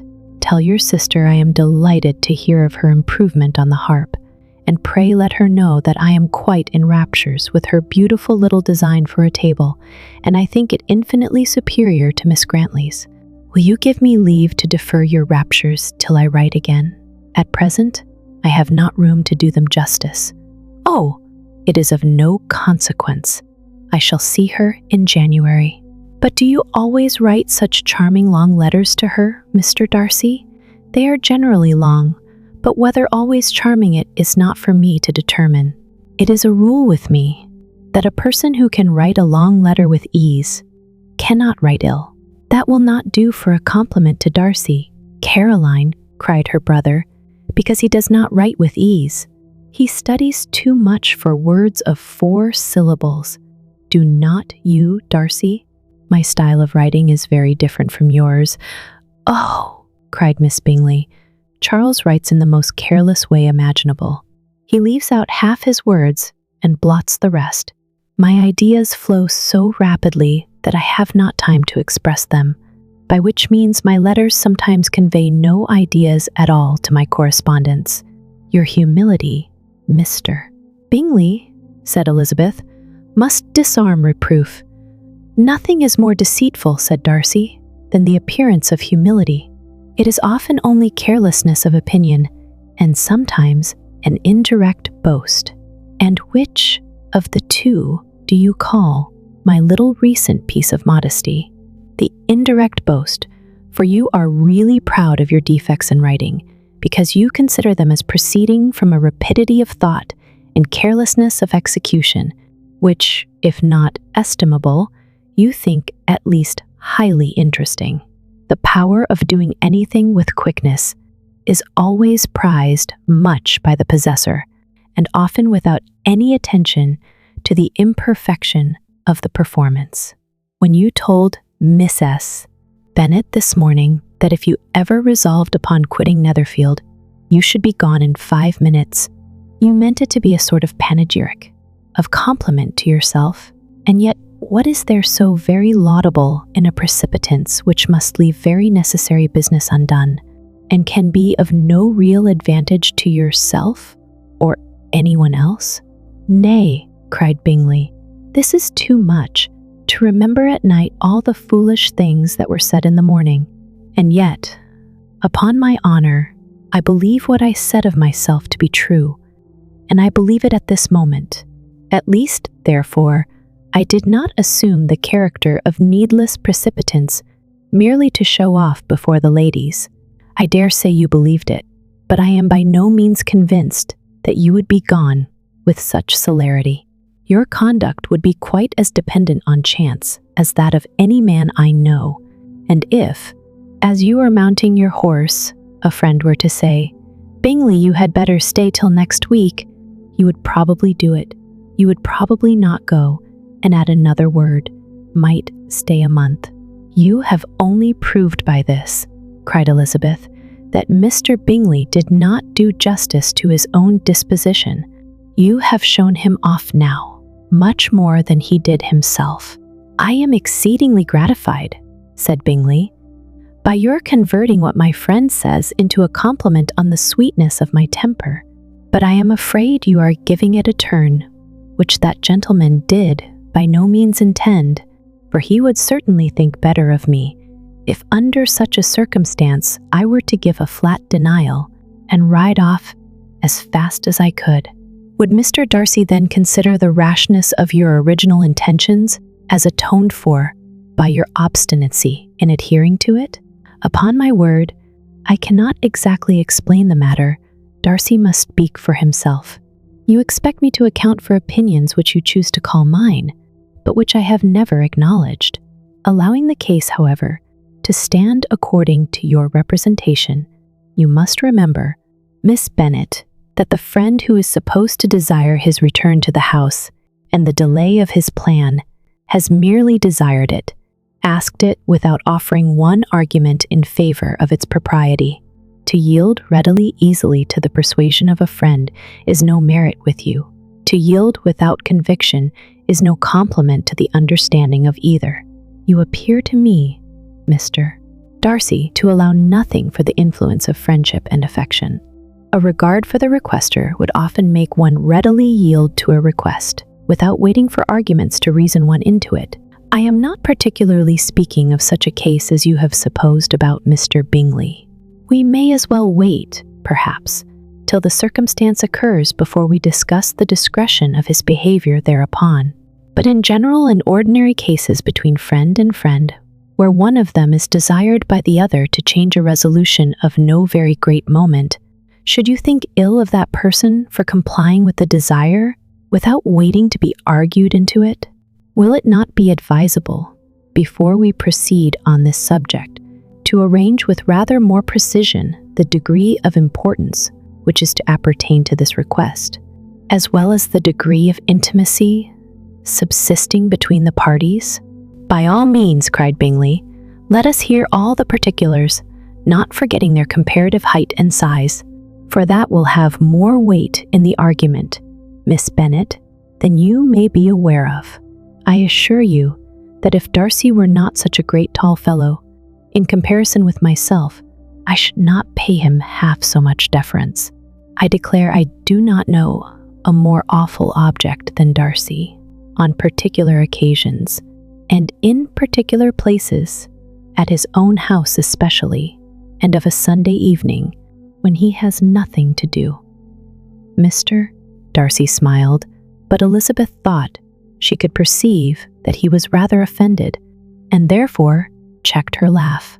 Miss Bingley warmly resented the indignity he had received in an expostulation with her brother for talking such nonsense. I see your design, Bingley, said his friend. You dislike an argument and want to silence this. Perhaps I do. Arguments are too much like disputes. If you and Miss Bennet will defer yours till I am out of the room, I shall be very thankful, and then you may say whatever you like of me. What you ask, said Elizabeth, is no sacrifice on my side, and Mr. Darcy had much better finish his letter. Mr. Darcy took her advice and did finish his letter. When that business was over, he applied to Miss Bingley and Elizabeth for an indulgence of some music. Miss Bingley moved with some alacrity to the pianoforte, and, after a polite request that Elizabeth would lead the way which the other as politely and more earnestly negatived, she seated herself. Miss S. Hurst sang with her sister, and while they were thus employed, Elizabeth could not help observing, as she turned over some music books that lay on the instrument, how frequently Mr. Darcy's eyes were fixed on her. She hardly knew how to suppose that she could be an object of admiration to so great a man, and yet that he should look at her because he disliked her was still more strange. She could only imagine, however, at last that she drew his notice because there was something more wrong and reprehensible, according to his ideas of right, than in any other person present. The supposition did not pain her. She liked him too little to care for his approbation. After playing some Italian songs, Miss Bingley varied the charm by a lively Scotch air, and soon afterwards, Mr. Darcy, drawing near Elizabeth, said to her, "Do not you feel a great inclination, Miss Bennet, to seize such an opportunity of dancing a reel?" She smiled, but made no answer. He repeated the question with some surprise at her silence. "Oh," said she, "I heard you before, but I could not immediately determine what to say in reply. You wanted me, I know, to say yeses that you might have the pleasure of despising my taste. But I always delight in overthrowing those kind of schemes and cheating a person of their premeditated contempt. I have therefore made up my mind to tell you that I do not want to dance a reel at all, and now despise me if you dare." Indeed, I do not dare." Elizabeth, having rather expected to affront him, was amazed at his gallantry, but there was a mixture of sweetness and archness in her manner which made it difficult for her to affront anybody, and Darcy had never been so bewitched by any woman as he was by her. He really believed that were it not for the inferiority of her connections, he should be in some danger. Miss Bingley saw, or suspected enough to be jealous, and her great anxiety for the recovery of her dear friend Jane received some assistance from her desire of getting rid of Elizabeth. She often tried to provoke Darcy into disliking her guest by talking of their supposed marriage and planning his happiness in such an alliance. "I hope," said she, as they were walking together in the shrubbery the next day, "you will give your mother-in-law a few hints when this desirable event takes place as to the advantage of holding her tongue, and if you can compass it, do sure the younger girls of running after officers. And, if I may mention so delicate a subject, endeavor to check that little something bordering on conceit and impertinence which your lady possesses. Have you anything else to propose for my domestic felicity? Oh, yes. Do let the portraits of your uncle and Aunt Phillips be placed in the gallery at Pemberley. Put them next to your great uncle, the judge. They are in the same profession, you know, only in different lines. As for your Elizabeth's picture, you must not have it taken, for what painter could do justice to those beautiful eyes? It would not be easy, indeed, to catch their expression, but their color and shape, and the eyelashes, so remarkably fine, might be copied." At that moment, they were met from another walk by Mrs. Hurst and Elizabeth herself. "I did not know that you intended to walk," said Miss Bingley, in some confusion, lest they had been overheard. "You used us abominably ill," answered Mrs. Hurst, "running away without telling us that you were coming out." Then, taking the disengaged arm of Mr. Darcy, she left Elizabeth to walk by herself.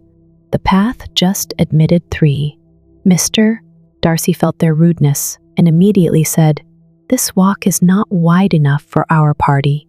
We had better go into the avenue."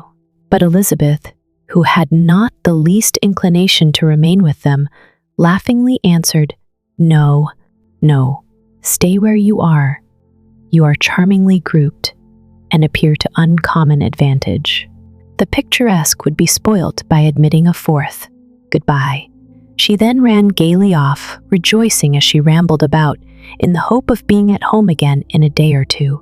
Jane was already so much recovered as to intend leaving her room for a couple of hours that evening. Chapter 11. When the ladies removed after dinner, Elizabeth ran up to her sister, and seeing her well guarded from cold, attended her into the drawing-room, where she was welcomed by her 2 friends with many professions of pleasure, and Elizabeth had never seen them so agreeable as they were during the hour which passed before the gentlemen appeared. Their powers of conversation were considerable. They could describe an entertainment with accuracy, relate an anecdote with humor, and laugh at their acquaintance with spirit. But when the gentlemen entered, Jane was no longer the first object. Miss Bingley's eyes were instantly turned toward Darcy, and she had something to say to him before he had advanced many steps. He addressed himself to Miss Bennet with a polite congratulation. Mr. Hurst also made her a slight bow and said he was very glad, but diffuseness and warmth remained for Bingley's salutation. He was full of joy and attention. The first half-hour was spent in piling up the fire, lest she should suffer from the change of room, and she removed at his desire to the other side of the fireplace, that she might be further from the door. He then sat down by her and talked scarcely to anyone else. Elizabeth, at work in the opposite corner, saw it all with great delight. When tea was over, Mr. Hurst reminded his sister-in-law of the card table, but in vain. She had obtained private intelligence that Mr. Darcy did not wish for cards, and Mr. Hurst soon found even his open petition rejected. She assured him that no one intended to play, and the silence of the whole party on the subject seemed to justify her. Mr. Hurst had therefore nothing to do but to stretch himself on one of the sofas and go to sleep.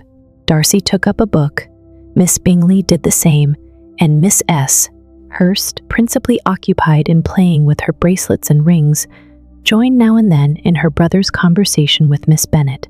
Miss Bingley's attention was quite as much engaged in watching Mr. Darcy's progress through his book as in reading her own, and she was perpetually either making some inquiry or looking at his page. She could not win him, however, to any conversation. He merely answered her question and read on. At length, quite exhausted by the attempt to be amused with her own book, which she had only chosen because it was the second volume of his, she gave a great yawn and said, "How pleasant it is to spend an evening in this way. I declare, after all, there is no enjoyment like reading. How much sooner one tires of anything than of a book. When I have a house of my own, I shall be miserable if I have not an excellent library." No one made any reply. She then yawned again, threw aside her book, and cast her eyes round the room in quest for some amusement, when hearing her brother mentioning a ball to Miss Bennet, she turned suddenly towards him and said, "By the by, Charles, are you really serious in meditating a dance at Netherfield? I would advise you, before you determine on it, to consult the wishes of the present party. I am much mistaken if there are not some among us to whom a ball would be rather a punishment than a pleasure." "If you mean Darcy," cried her brother, "he may go to bed, if he chooses, before it begins, but as for the ball, it is quite a settled thing, and as soon as Nichols has made white soup enough, I shall send round my cards." "I should like balls infinitely better," she replied, "if they were carried on in a different manner, but there is something insufferably tedious in the usual process of such a meeting. It would surely be much more rational if conversation instead of dancing were made the order of the day. Much more rational, my dear Caroline, I dare say, but it would not be near so much like a ball." Miss Bingley made no answer, and soon afterwards she got up and walked about the room. Her figure was elegant, and she walked well, but Darcy, at whom it was all aimed, was still inflexibly studious. In the desperation of her feelings, she resolved on one effort more, and, turning to Elizabeth, said, "Miss Eliza Bennet, let me persuade you to follow my example and take a turn about the room. I assure you it is very refreshing after sitting so long in one attitude." Elizabeth was surprised, but agreed to it immediately. Miss Bingley succeeded no less in the real object of her civility. Mr. Darcy looked up. He was as much awake to the novelty of attention in that quarter as Elizabeth herself could be, and unconsciously closed his book. He was directly invited to join their party, but he declined it, observing that he could imagine but two motives for their choosing to walk up and down the room together, with either of which motives his joining them would interfere. What could he mean? She was dying to know what could be his meaning, and asked Elizabeth whether she could at all understand him. "Not at all," was her answer, "but depend upon it, he means to be severe on us, and our surest way of disappointing him will be to ask nothing about it." Miss Bingley, however, was incapable of disappointing Mr. Darcy in anything, and persevered therefore in requiring an explanation of his two motives. "I have not the smallest objection to explaining them," said he, as soon as she allowed him to speak.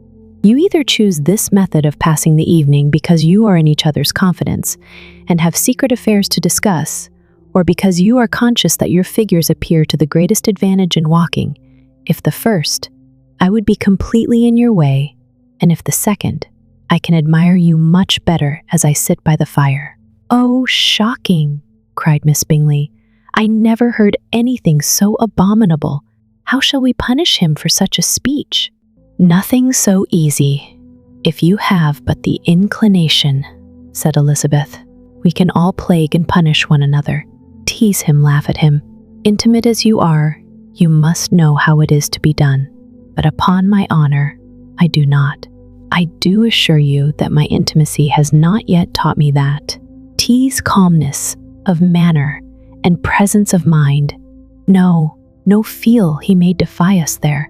And as to laughter, we will not expose ourselves, if you please, by attempting to laugh without a subject. Mr. Darcy may hug himself. Mr. Darcy is not to be laughed at, cried Elizabeth.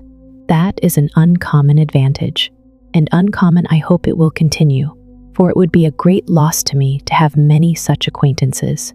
I dearly love a laugh.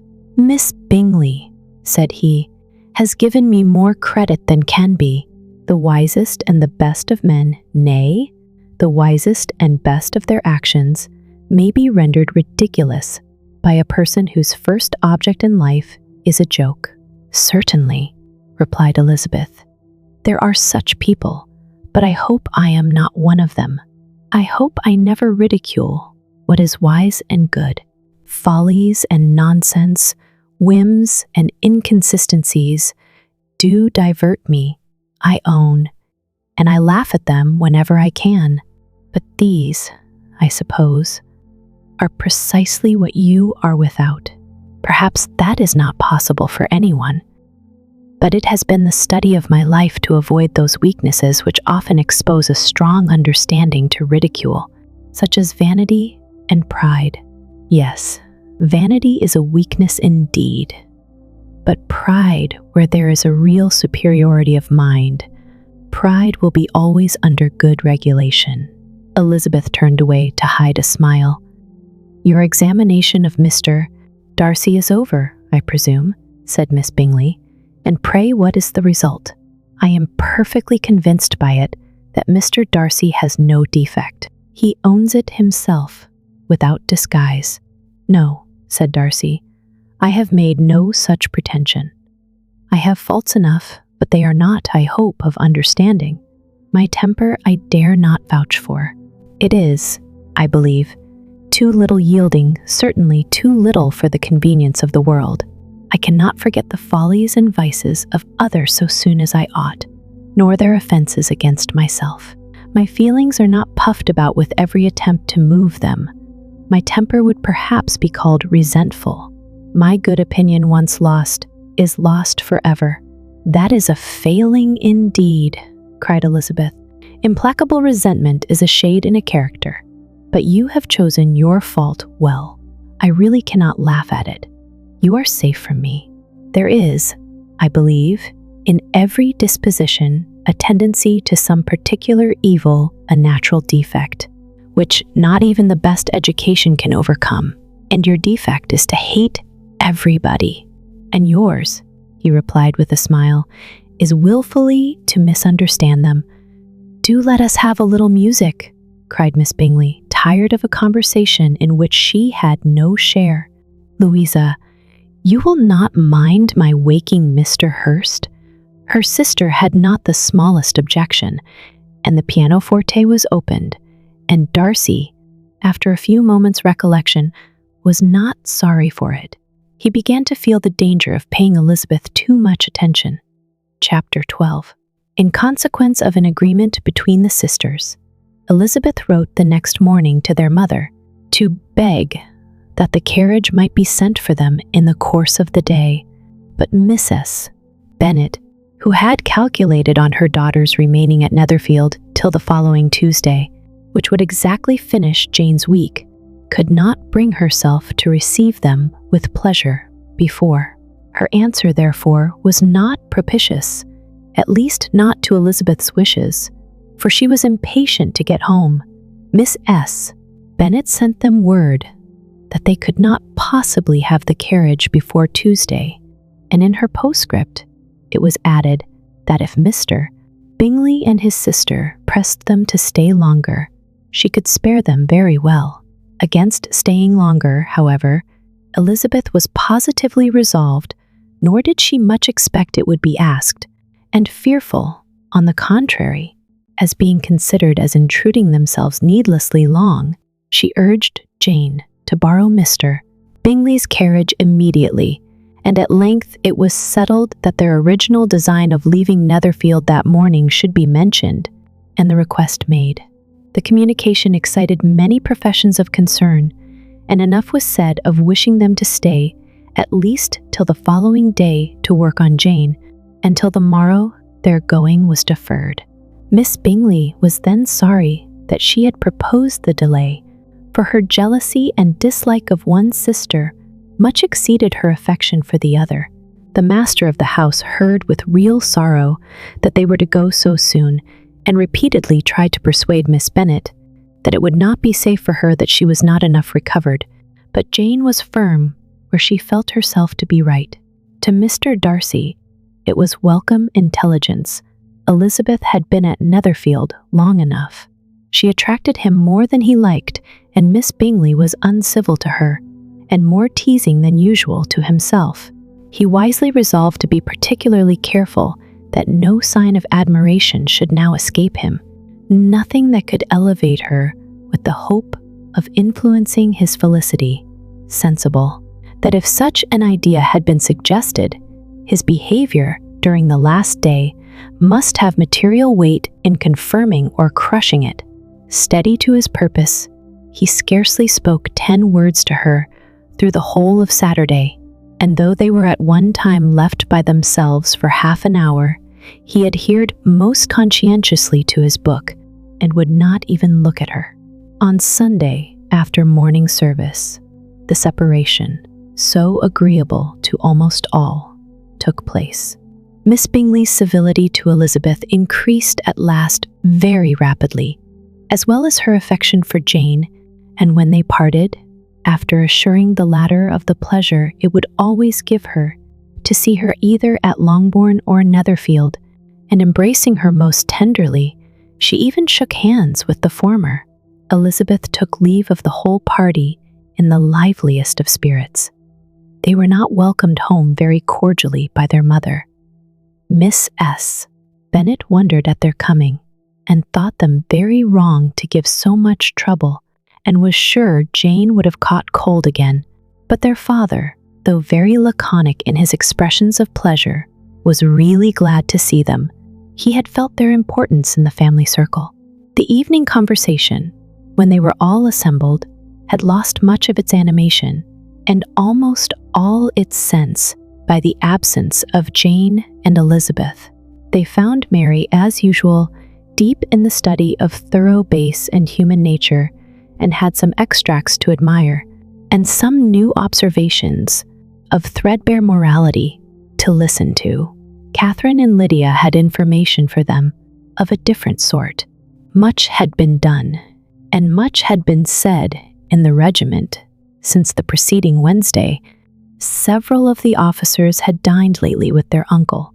A private had been flogged, and it had actually been hinted that Colonel Forster was going to be married. Chapter 13. "I hope, my dear," said Mr. Bennet to his wife, as they were at breakfast the next morning, "that you have ordered a good dinner today, because I have reason to expect an addition to our family party." "Who do you mean, my dear?" "I know of nobody that is coming, I am sure, unless Charlotte Lucas should happen to call in, and I hope my dinners are good enough for her. I do not believe she often sees such at home. The person of whom I speak is a gentleman, and a stranger." Mrs. Bennet's eyes sparkled. "A gentleman and a stranger? It is Mr. Bingley, I am sure. Well, I am sure I shall be extremely glad to see Mr. Bingley. But good Lord, how unlucky! There is not a bit of fish to be got today. Lydia, my love, ring the bell. I must speak to Hill this moment." "It is not Mr. Bingley," said her husband. "It is a person whom I never saw in the whole course of my life." This roused a general astonishment, and he had the pleasure of being eagerly questioned by his wife and his 5 daughters at once. After amusing himself some time with their curiosity, he thus explained, "About a month ago I received this letter, and about a fortnight ago I answered it, for I thought it a case of some delicacy and requiring early attention. It is from my cousin, Mr. Collins, who, when I am dead, may turn you all out of this house as soon as he pleases." "Oh, me dear," cried his wife, "I cannot bear to hear that mentioned. Pray, do not talk of that odious man. I do think it is the hardest thing in the world that your estate should be entailed away from your own children, and I am sure if I had been you, I should have tried long ago to do something or other about it." Jane and Elizabeth tried to explain to her the nature of an entail. They had often attempted to do it before, but it was a subject on which Mrs. Bennet was beyond the reach of reason, and she continued to rail bitterly against the cruelty of settling an estate away from a family of 5 daughters in favor of a man whom nobody cared anything about.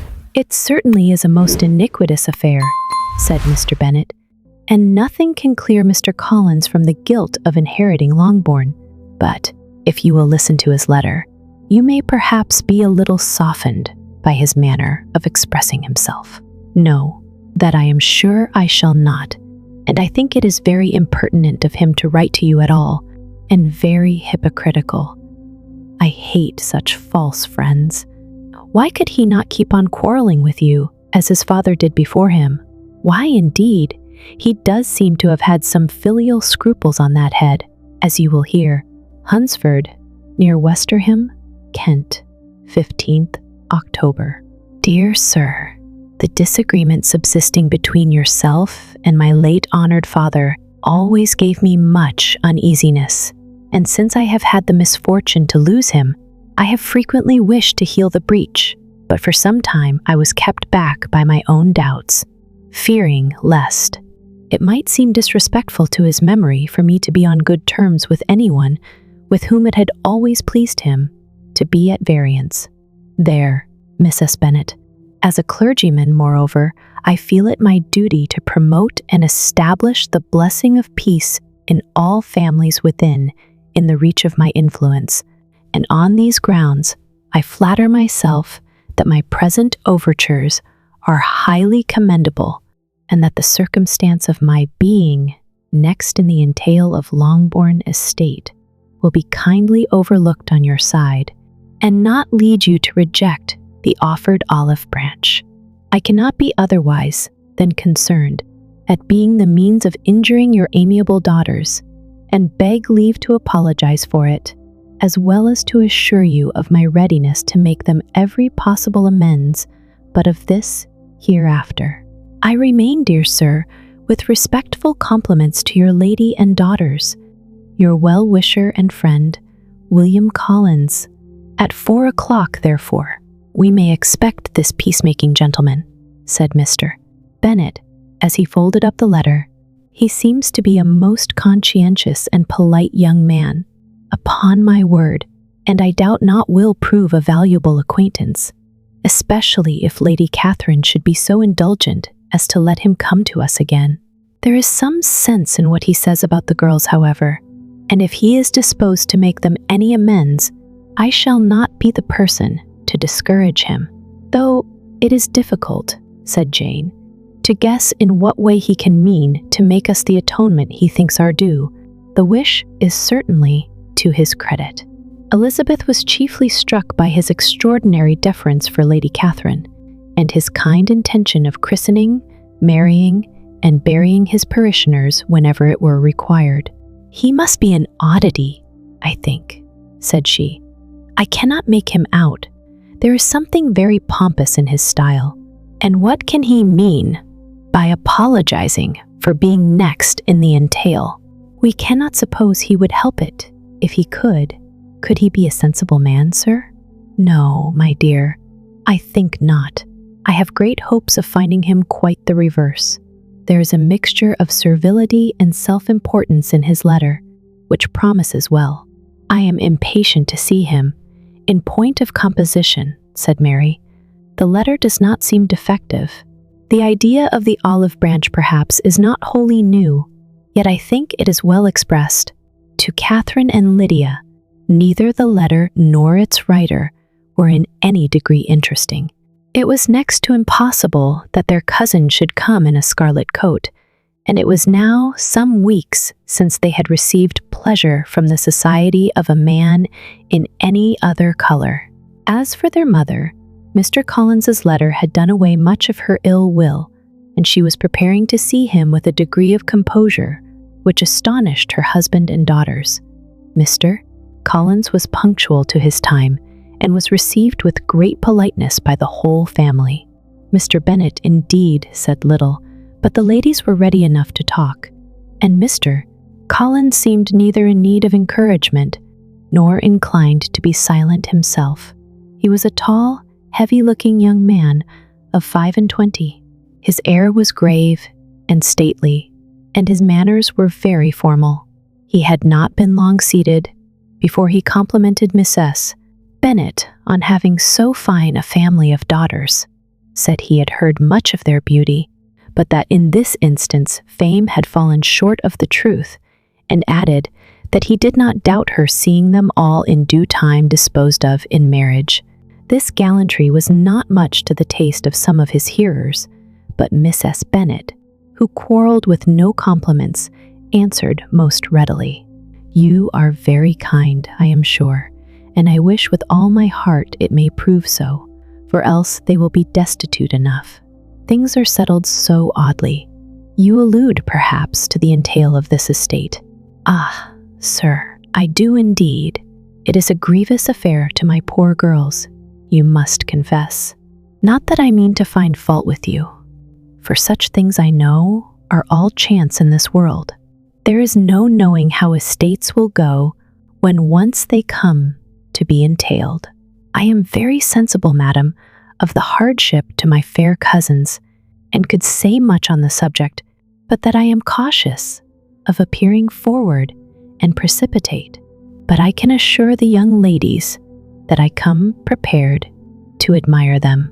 At present, I will not say more, but perhaps, when we are better acquainted." He was interrupted by a summons to dinner, and the girls smiled on each other. They were not the only objects of Mr. Collins's admiration. The hall, the dining room, and all its furniture were examined and praised, and his commendation of everything would have touched Mrs. Bennet's heart, but for the mortifying supposition of his viewing it all as his own future property. The dinner, too, in its turn, was highly admired, and he begged to know to which of his fair cousins the excellency of its cooking was owing, but he was set right there by Mrs. Bennet, who assured him with some asperity that they were very well able to keep a good cook, and that her daughters had nothing to do in the kitchen. He begged pardon for having displeased her. In a softened tone, she declared herself not at all offended, but he continued to apologize for about a quarter of an hour. Chapter 14. During dinner, Mr. Bennet scarcely spoke at all, but when the servants were withdrawn, he thought it time to have some conversation with his guest, and therefore started a subject in which he expected him to shine, by observing that he seemed very fortunate in his patroness. Lady Catherine de Bourgh's attention to his wishes, and consideration for his comfort, appeared very remarkable. Mr. Bennet could not have chosen better. Mr. Collins was eloquent in her praise.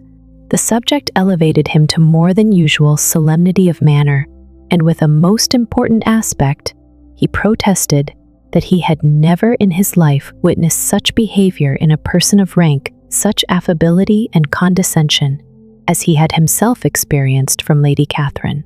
She had been graciously pleased to approve of both of the discourses, which he had already had the honor of preaching before her.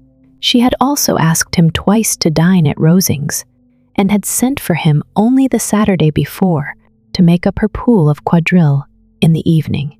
Lady Catherine was reckoned proud by many people he knew, but he had never seen anything but affability in her. She had always spoken to him as she would to any other gentleman. She made not the smallest objection to his joining in the society of the neighborhood, nor to his leaving the parish occasionally for a week or two to visit his relations.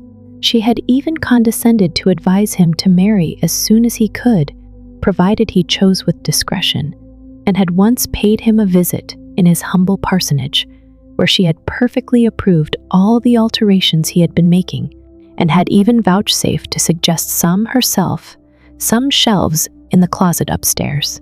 "That is all very proper and civil, I am sure," said Mrs. Bennet, "and I dare say she is a very agreeable woman. It is a pity that great ladies in general are not more like her. Does she live near you, sir? The garden in which stands my humble abode is separated only by a lane from Rosings Park, her ladyship's residence." "I think you said she was a widow, sir? Has she any family?" "She has only one daughter, the heiress of Rosings, and a very extensive property." "Ah," said Mrs. Bennet, shaking her head, "then she is better off than many girls." "And what sort of young lady is she? Is she handsome?" "She is a most charming young lady indeed.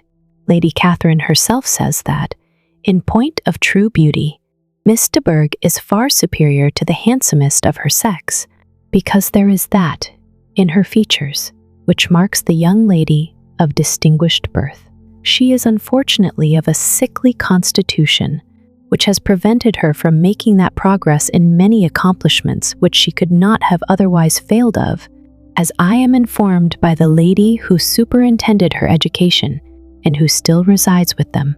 But she is perfectly amiable, and often condescends to drive by my humble abode in her little phaeton and ponies." "Has she been presented? I do not remember her name among the ladies at court. Her indifferent state of health unhappily prevents her being in town, and by that means, as I told Lady Catherine one day, has deprived the British court of its brightest ornaments." Her ladyship seemed pleased with the idea, and you may imagine that I am happy on every occasion to offer those little delicate compliments which are always acceptable to ladies. I have more than once observed to Lady Catherine that her charming daughter seemed born to be a duchess, and that the most elevated rank, instead of giving her consequence, would be adorned by her. These are the kind of little things which please her ladyship, and it is a sort of attention which I conceive myself peculiarly bound to pay." "You judge very properly," said Mr. Bennet, "and it is happy for you that you possess the talent of flattering with delicacy. May I ask whether these pleasing attentions proceed from the impulse of the moment, or are the result of previous study?" "They arise chiefly from what is passing at the time, and though I sometimes amuse myself with suggesting and arranging such little elegant compliments as may be adapted to ordinary occasions, I always wish to give them as unstudied an air as possible." Mr. Bennet's expectations were fully answered. His cousin was as absurd as he had hoped, and he listened to him with the keenest enjoyment, maintaining at the same time the most resolute composure of countenance, and, except in an occasional glance at Elizabeth, requiring no partner in his pleasure. By tea time, however, the dose had been enough, and Mr. Bennet was glad to take his guest into the drawing-room again, and, when tea was over, glad to invite him to read aloud to the ladies. Mr. Collins readily assented, and a book was produced, but, on beholding it for everything announced it to be from a circulating library, he started back, and begging pardon, protested that he never read novels. Kitty stared at him, and Lydia exclaimed. Other books were produced, and after some deliberation he chose Fordyce's Sermons. Lydia gaped as he opened the volume, and before he had, with very monotonous solemnity, read 3 pages, she interrupted him with, "Do you know, Mamma, that my Uncle Phillips talks of turning away Richard, and if he does, Colonel Forster will hire him. My aunt told me so herself on Saturday. I shall walk to Meryton tomorrow to hear more about it, and to ask when Mr. Denny comes back from town." Lydia was bid by her 2 eldest sisters to hold her tongue, but Mr. Collins, much offended, laid aside his book and said, "I have often observed how little young ladies are interested by books of a serious stamp, though written solely for their benefit. It amazes me, I confess, for certainly there can be nothing so advantageous to them as instruction. But I will no longer importune my young cousin." Then, turning to Mr. Bennet, he offered himself as his antagonist at backgammon. Mr. Bennet accepted the challenge, observing that he acted very wisely in leaving the girls to their own trifling amusements. Mrs. Bennet and her daughters apologized most civilly for Lydia's interruption and promised that it should not occur again if he would resume his book. But Mr. Collins, after assuring them that he bore his young cousin no ill will and should never resent her behavior as any affront, seated himself at another table with Mr. Bennet and prepared for backgammon. Chapter 15. Mr. Collins was not a sensible man, and the deficiency of nature had been but little assisted by education or society, the greatest part of his life having been spent under the guidance of an illiterate and miserly father, and though he belonged to one of the universities, he had merely kept the necessary terms, without forming at it any useful acquaintance.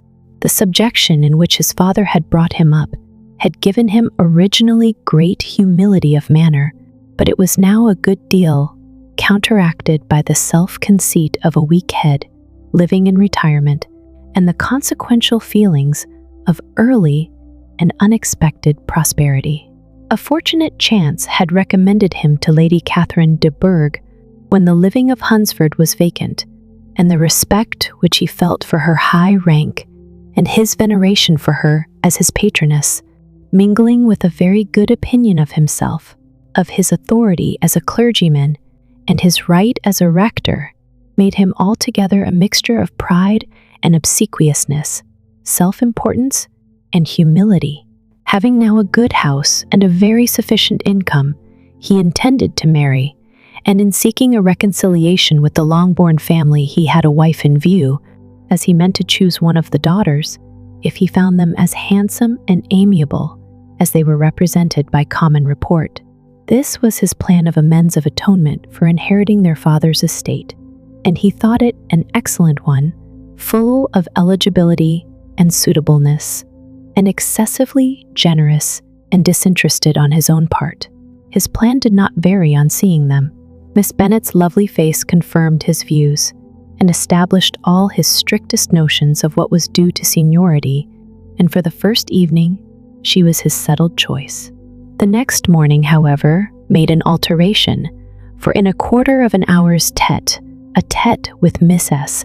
Bennet before breakfast, a conversation beginning with his parsonage house, and leading naturally to the avowal of his hopes that a mistress might be found for it at Longbourn, produced from her, amid very complacent smiles and general encouragement, a caution against the very Jane he had fixed on. As to her younger daughters, she could not take upon her to say she could not positively answer, but she did not know of any prepossession. Her eldest daughter, she must just mention she felt it incumbent on her to hint, was likely to be very soon engaged. Mr. Collins had only to change from Jane to Elizabeth, and it was soon done, while Mrs. Bennet was stirring the fire. Elizabeth, equally next to Jane in birth and beauty, succeeded her, of course. Mrs. Bennet treasured up the hint, and trusted that she might soon have 2 daughters married, and the man whom she could not bear to speak of the day before was now high in her good graces. Lydia's intention of walking to Meryton was not forgotten. Every sister, except Mary, agreed to go with her, and Mr. Collins was to attend them. At the request of Mr. Bennet, who was most anxious to get rid of him and have his library to himself, for thither Mr. Collins had followed him after breakfast, and there he would continue, nominally engaged with one of the largest folios in the collection, but really talking to Mr. Bennet with little cessation of his house and garden at Hunsford. Such doings discomposed Mr. Bennet exceedingly. In his library he had been always sure of leisure and tranquillity, and though prepared, as he told Elizabeth, to meet with folly and conceit in every other room of the house, he was used to be free from them there. His civility, therefore, was most prompt in inviting Mr. Collins to join his daughters in their walk, and Mr. Collins, being in fact much better fitted for a walker than a reader, was extremely pleased to close his large book and go. In pompous nothings on his side and civil assents on that of his cousins, their time passed till they entered Meryton. The attention of the younger ones was then no longer to be gained by him. Their eyes were immediately wandering up in the street in quest of the officers, and nothing less than a very smart bonnet indeed, or a really new muslin in a shop window, could recall them. But the attention of every lady was soon caught by a young man whom they had never seen before, of most gentlemanlike appearance, walking with another officer on the other side of the way. The officer was the very Mr. Denny concerning whose return from London Lydia came to inquire, and he bowed as they passed. All were struck with the stranger's air, all wondered who he could be, and Kitty and Lydia, determined if possible to find out, led the way across the street, under pretense of wanting something in an opposite shop, and fortunately had just gained the pavement when the two gentlemen, turning back, had reached the same spot. Mr. Denny addressed them directly and entreated permission to introduce his friend, Mr. Wickham, who had returned with him the day before from town, and he was happy to say had accepted a commission in their corps. This was exactly as it should be, for the young man wanted only regimentals to make him completely charming. His appearance was greatly in his favor. He had all the best part of beauty, a fine countenance, a good figure, and very pleasing address. The introduction was followed up on his side by a happy readiness of conversation, a readiness at the same time perfectly correct and unassuming, and the whole party were still standing and talking together very agreeably when the sound of horses drew their notice, and Darcy and Bingley were seen riding down the street. On distinguishing the ladies of the group, the two gentlemen came directly towards them and began the usual civilities. Bingley was the principal spokesman, and Miss Bennet the principal object. He was then, he said, on his way to Longbourn on purpose to inquire after her. Mr. Darcy corroborated it with a bow, and was beginning to determine not to fix his eyes on Elizabeth, when they were suddenly arrested by the sight of the stranger, and Elizabeth, happening to see the countenance of both as they looked at each other, was all astonishment at the effect of the meeting. Both changed color, one looked white, the other red. Mr. Wickham, after a few moments, touched his hat, a salutation which Mr. Darcy just deigned to return. What could be the meaning of it? It was impossible to imagine. It was impossible not to long to know. In another minute, Mr. Bingley, but without seeming to have noticed what passed, took leave and rode on with his friend. Mr. Denny and Mr. Wickham walked with the young ladies to the door of Mr. Phillip's house, and then made their bows, in spite of Miss Lydia's pressing entreaties that they should come in, and even in spite of Miss S. Phillips's throwing up the parlor window and loudly seconding the invitation. Miss S. Phillips was always glad to see her nieces, and the two eldest, from their recent absence, were particularly welcome, and she was eagerly expressing her surprise at their sudden return home, which, as their own carriage had not fetched them, she should have known nothing about if she had not happened to see Mr. Jones's shop boy in the street, who had told her that they were not to send any more drafts to Netherfield because the Miss Bennets were come away, when her civility was claimed towards Mr. Collins by Jane's introduction of him. She received him with her very best politeness, which he returned with as much more, apologizing for his intrusion without any previous acquaintance with her, which he could not help flattering himself, however, might be justified by his relationship to the young ladies who introduced him to her notice. Miss S. Phillips was quite awed by such an excess of good breeding, but her contemplation of one stranger was soon put to an end by exclamations and inquiries about the other, of whom, however, She could only tell her nieces what they already knew, that Mr. Denny had brought him from London, and that he was to have a lieutenant's commission in the Shire. She had been watching him the last hour, she said, as he walked up and down the street, and had Mr. Wickham appeared, Kitty and Lydia would certainly have continued the occupation, but unluckily no one passed windows now except a few of the officers who, in comparison with the stranger, were become stupid, disagreeable fellows. Some of them were to dine with the Phillipses the next day, and their aunt promised to make her husband call on Mr. Wickham and give him an invitation also if the family from Longbourn would come in the evening. This was agreed to, and Mrs.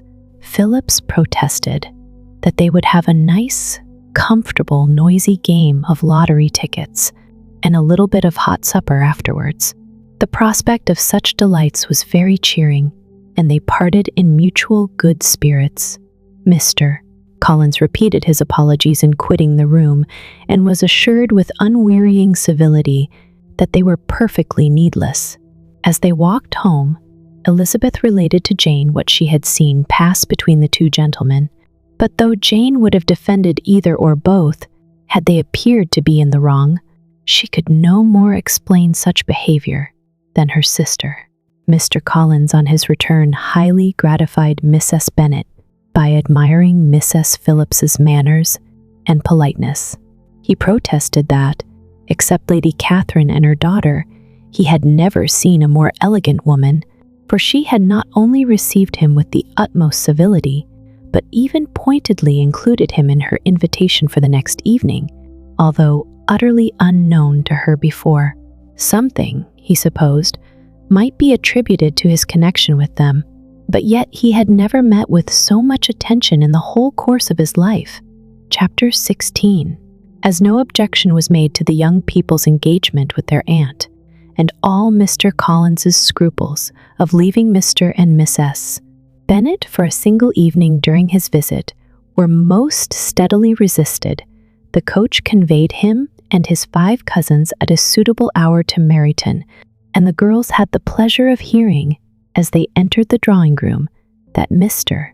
Wickham had accepted their uncle's invitation, and was then in the house.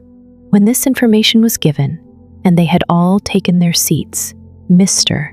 Collins was at leisure to look around him and admire, and he was so much struck with the size and furniture of the apartment that he declared he might almost have supposed himself in the small summer breakfast parlor at Rosings, a comparison that did not at first convey much gratification, but when Mrs. Phillips understood from him what Rosings was, and who was its proprietor when she had listened to the description of only one of Lady Catherine's drawing-rooms, and found that the chimney-piece alone had cost £800, she felt all the force of the compliment, and would hardly have resented a comparison with the housekeeper's room. In describing to her all the grandeur of Lady Catherine and her mansion, with occasional digressions in praise of his own humble abode and the improvements it was receiving, he was happily employed until the gentlemen joined them, and he found in Mrs. Phillips a very attentive listener, whose opinion of his consequence increased with what she heard, and who was resolving to retail it all among her neighbors as soon as she could.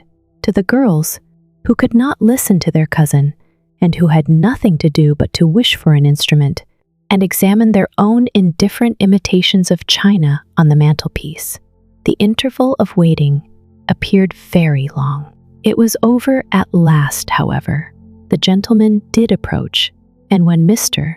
Wickham walked into the room, Elizabeth felt that she had neither been seeing him before, nor thinking of him since, with the smallest degree of unreasonable admiration.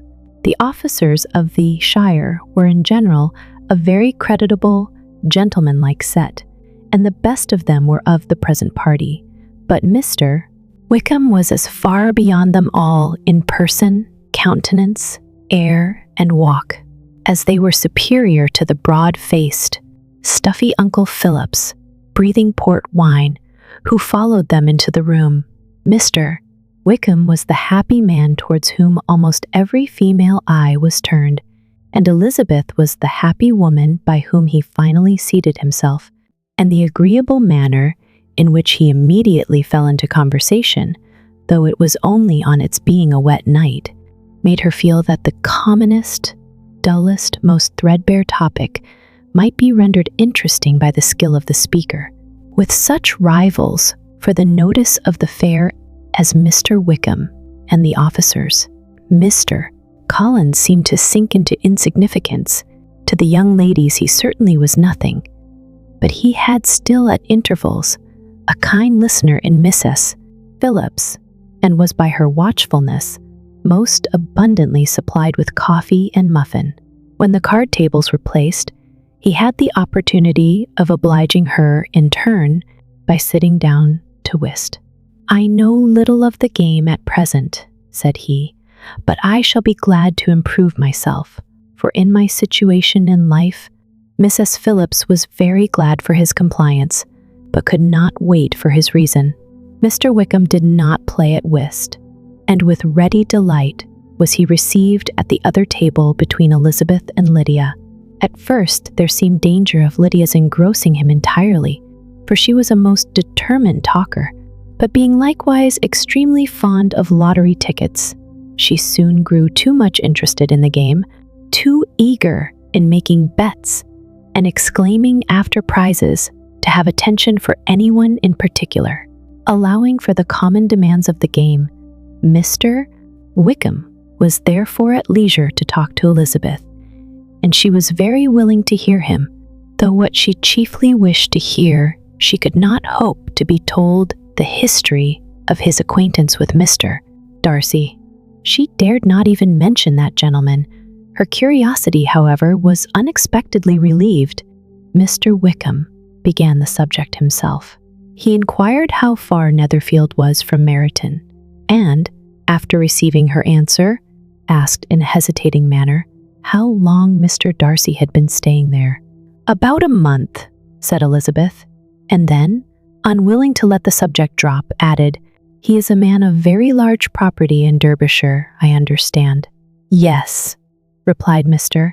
Wickham, "his estate there is a noble one, a clear 10,000 per annum.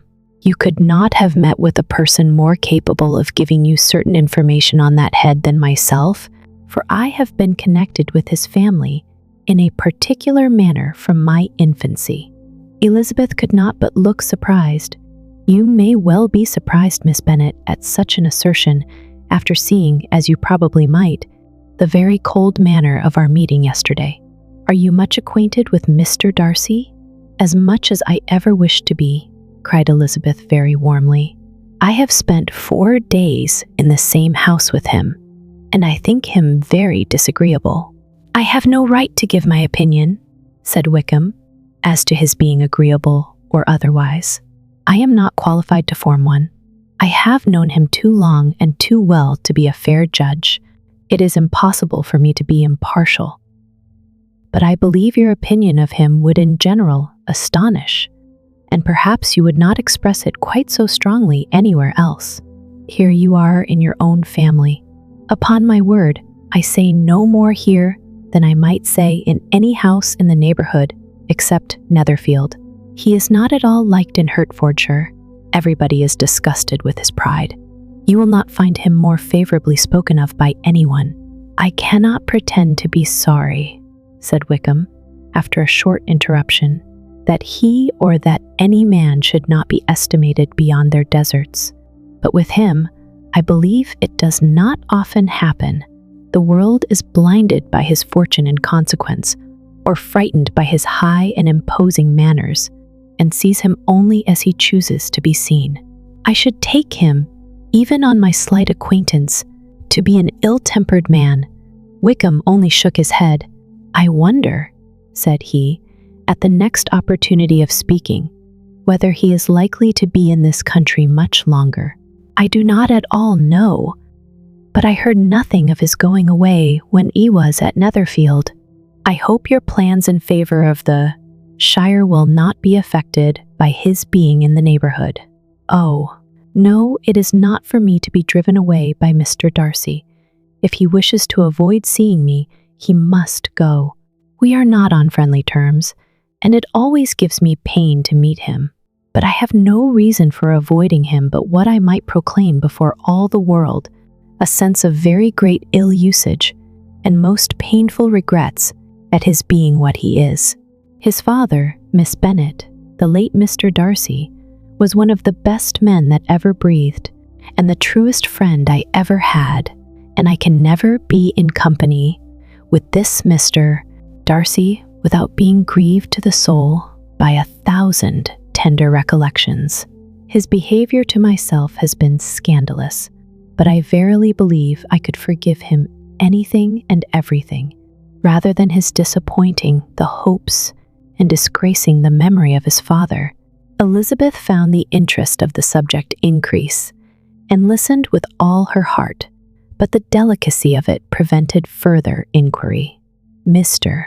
Wickham began to speak on more general topics, Meryton, the neighborhood, the society, appearing highly pleased with all that he had yet seen, and speaking of the latter with gentle but very intelligible gallantry.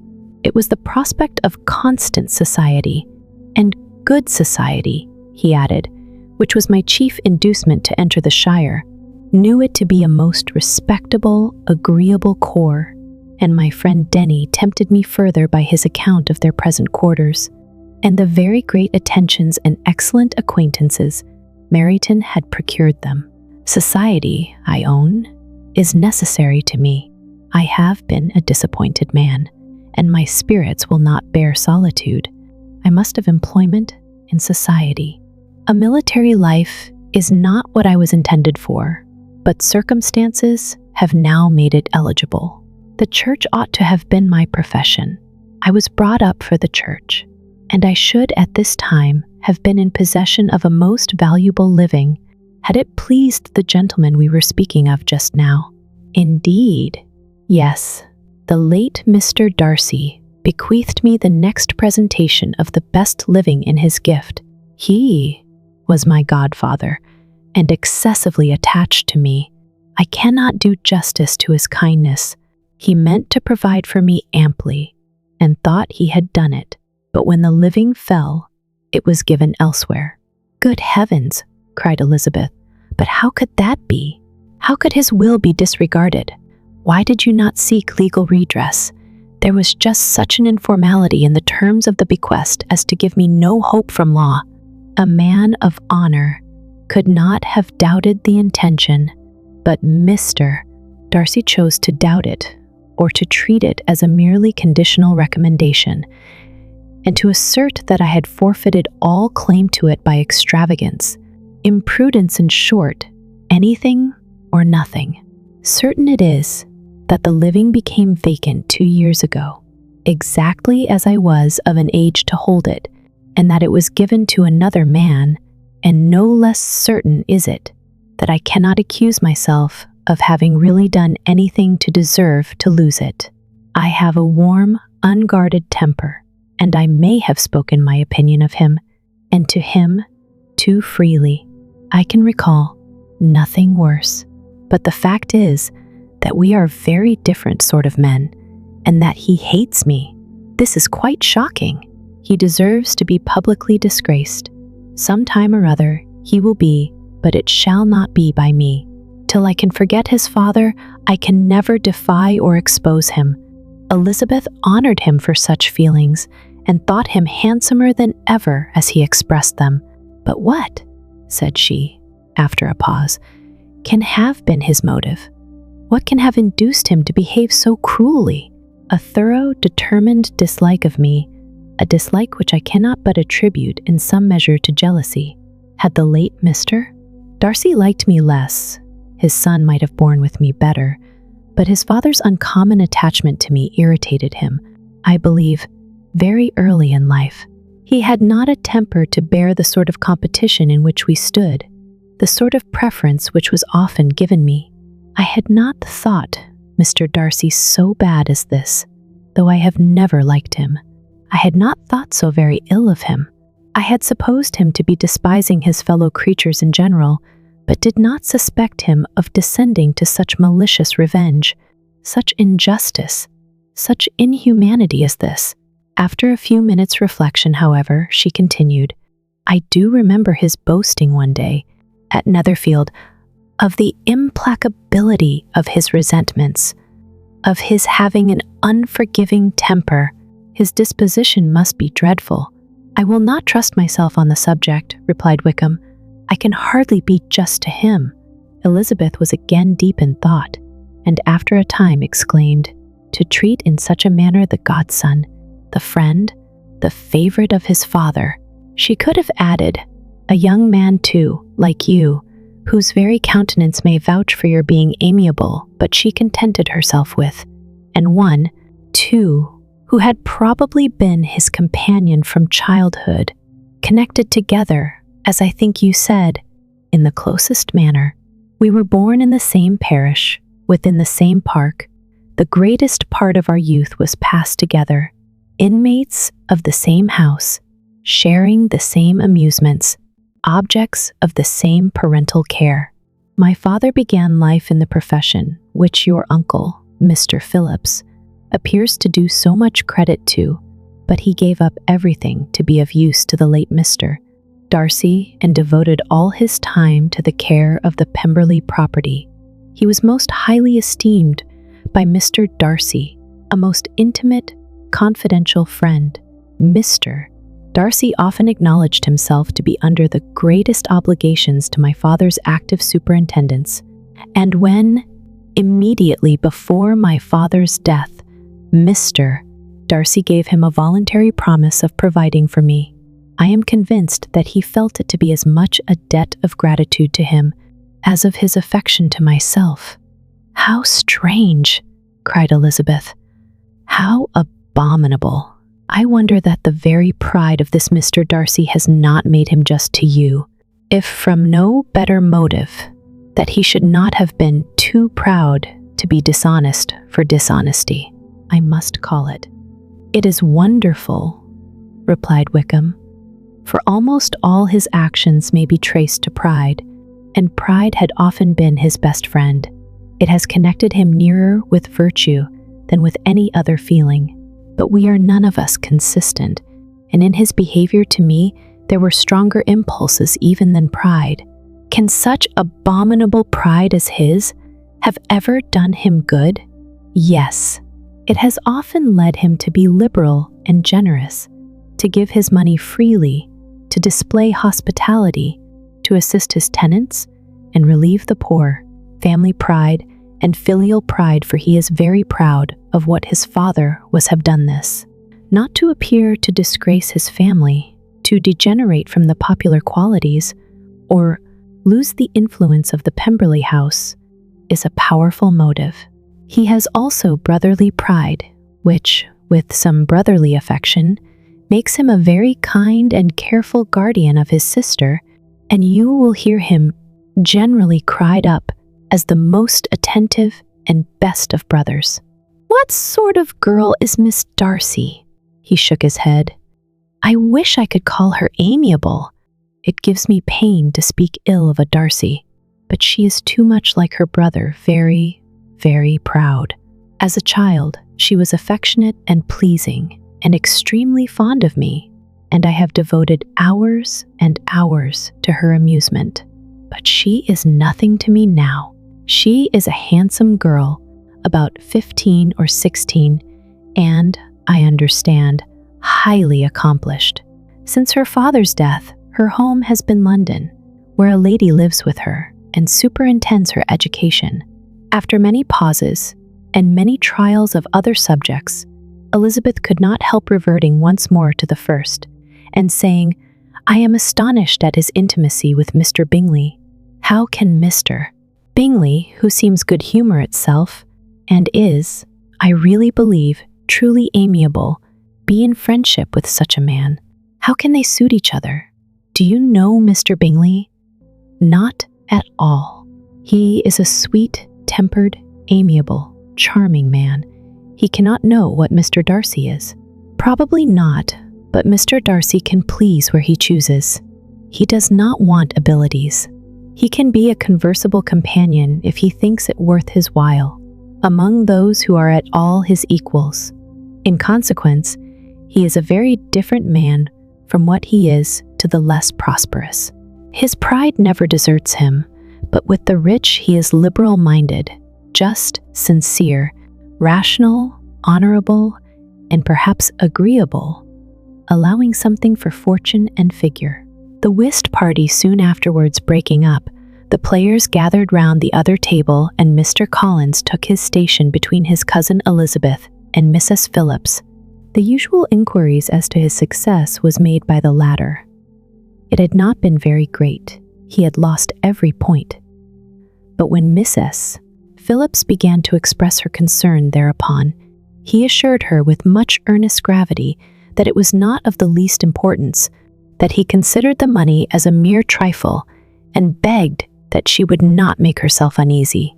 "I know very well, madam," said he, "that when persons sit down to a card table, they must take their chances of these things, and happily I am not in such circumstances as to make 5 shillings any object. There are undoubtedly many who could not say the same, but thanks to Lady Catherine de Bourgh, I am removed far beyond the necessity of regarding little matters." Mr.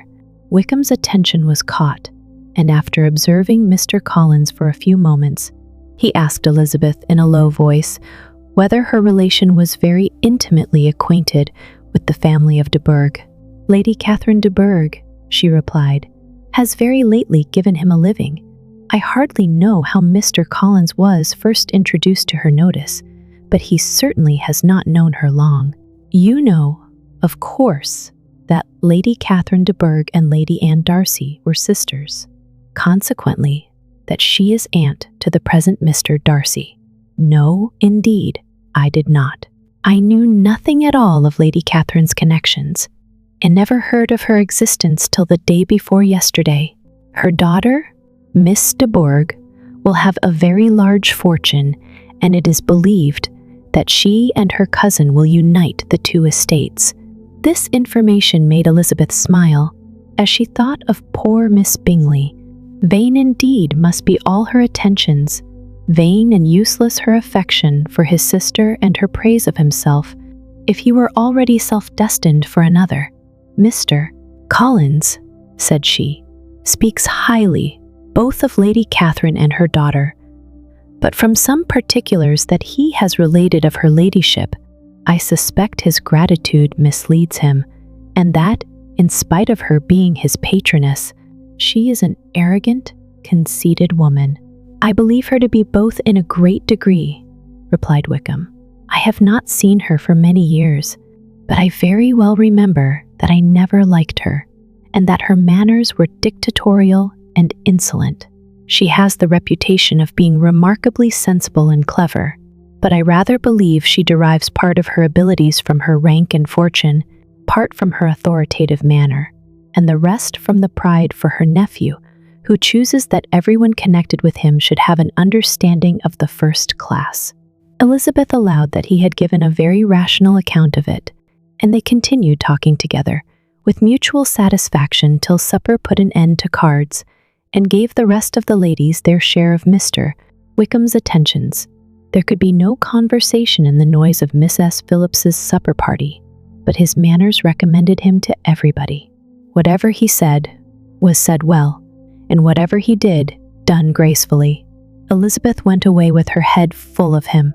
She could think of nothing but of Mr. Wickham and of what he had told her all the way home, but there was not time for her even to mention his name as they went, for neither Lydia nor Mr. Collins were once silent. Lydia talked incessantly of lottery tickets, of the fish she had lost and the fish she had won, and Mr. Collins, in describing the civility of Mr. and Mrs. Phillips, protesting that he did not in the least regard his losses at whist, enumerating all the dishes at supper, and repeatedly fearing that he crowded his cousins, had more to say than he could well manage before the carriage stopped at Longbourn House. Chapter 17. Elizabeth related to Jane the next day what had passed between Mr. Wickham and herself. Jane listened with astonishment and concern. She knew not how to believe that Mr. Darcy could be so unworthy of Mr. Bingley's regard, and yet it was not in her nature to question the veracity of a young man of such amiable appearance as Wickham. The possibility of his having endured such unkindness was enough to interest all her tender feelings, and nothing remained therefore to be done but to think well of them both, to defend the conduct of each, and throw into the account of accident or mistake whatever could not be otherwise explained. "They have both," said she, "been deceived, I dare say, in some way or other, of which we can form no idea.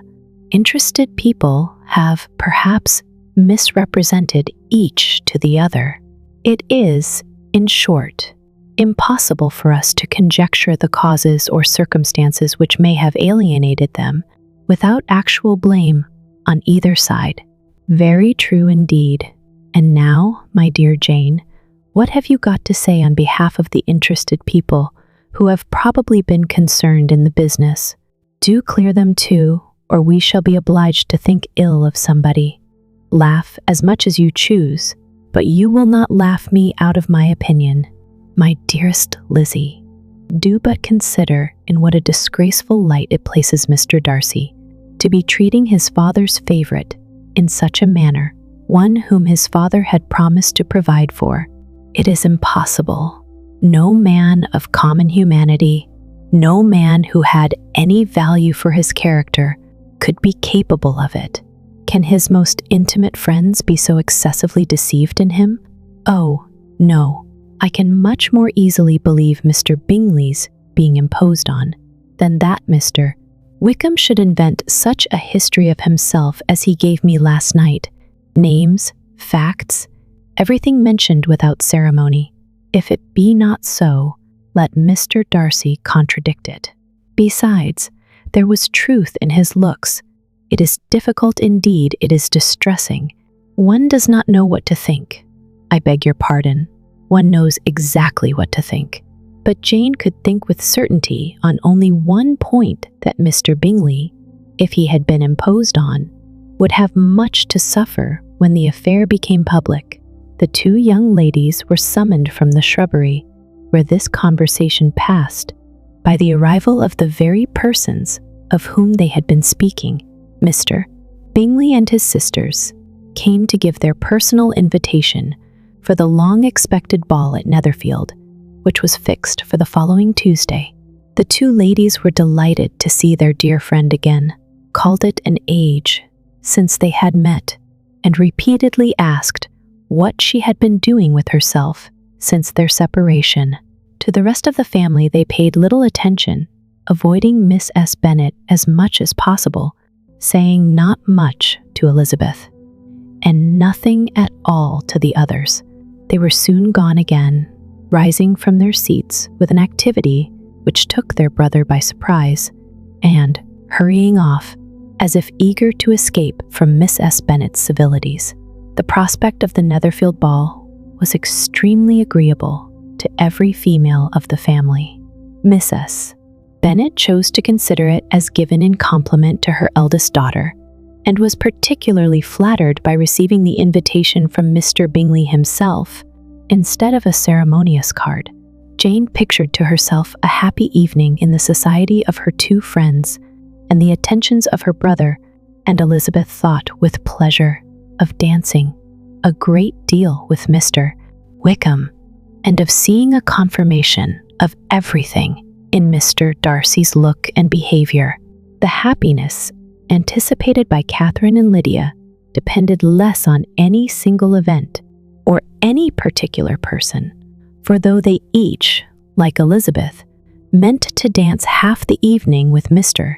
Wickham, he was by no means the only partner who could satisfy them, and a ball was, at any rate, a ball.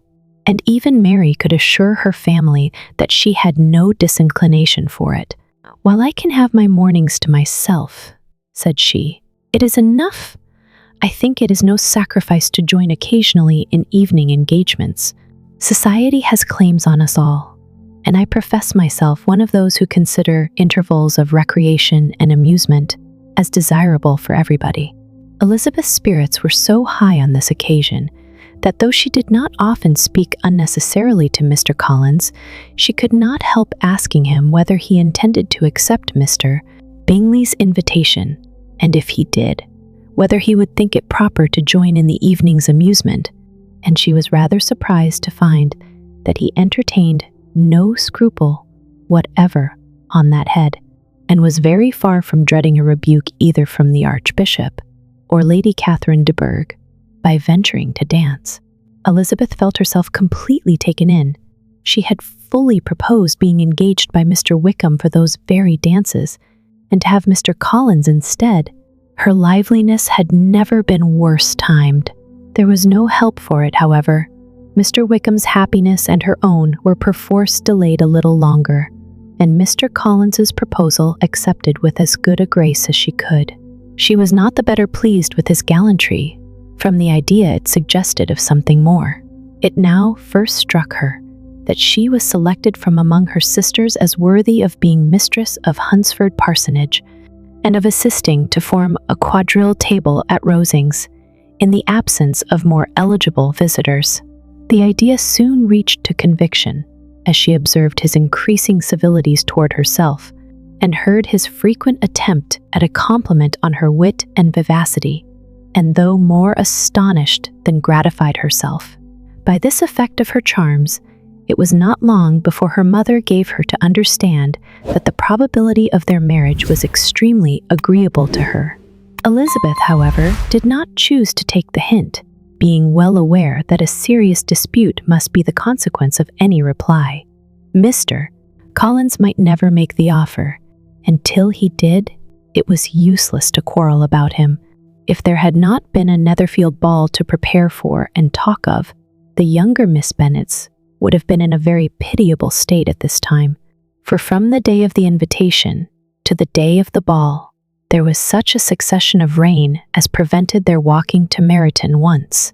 No aunt, no officers, no news could be sought after the very chouaroses for Netherfield were got by proxy. Even Elizabeth might have found some trial of her patience in weather, which totally suspended the improvement of her acquaintance with Mr.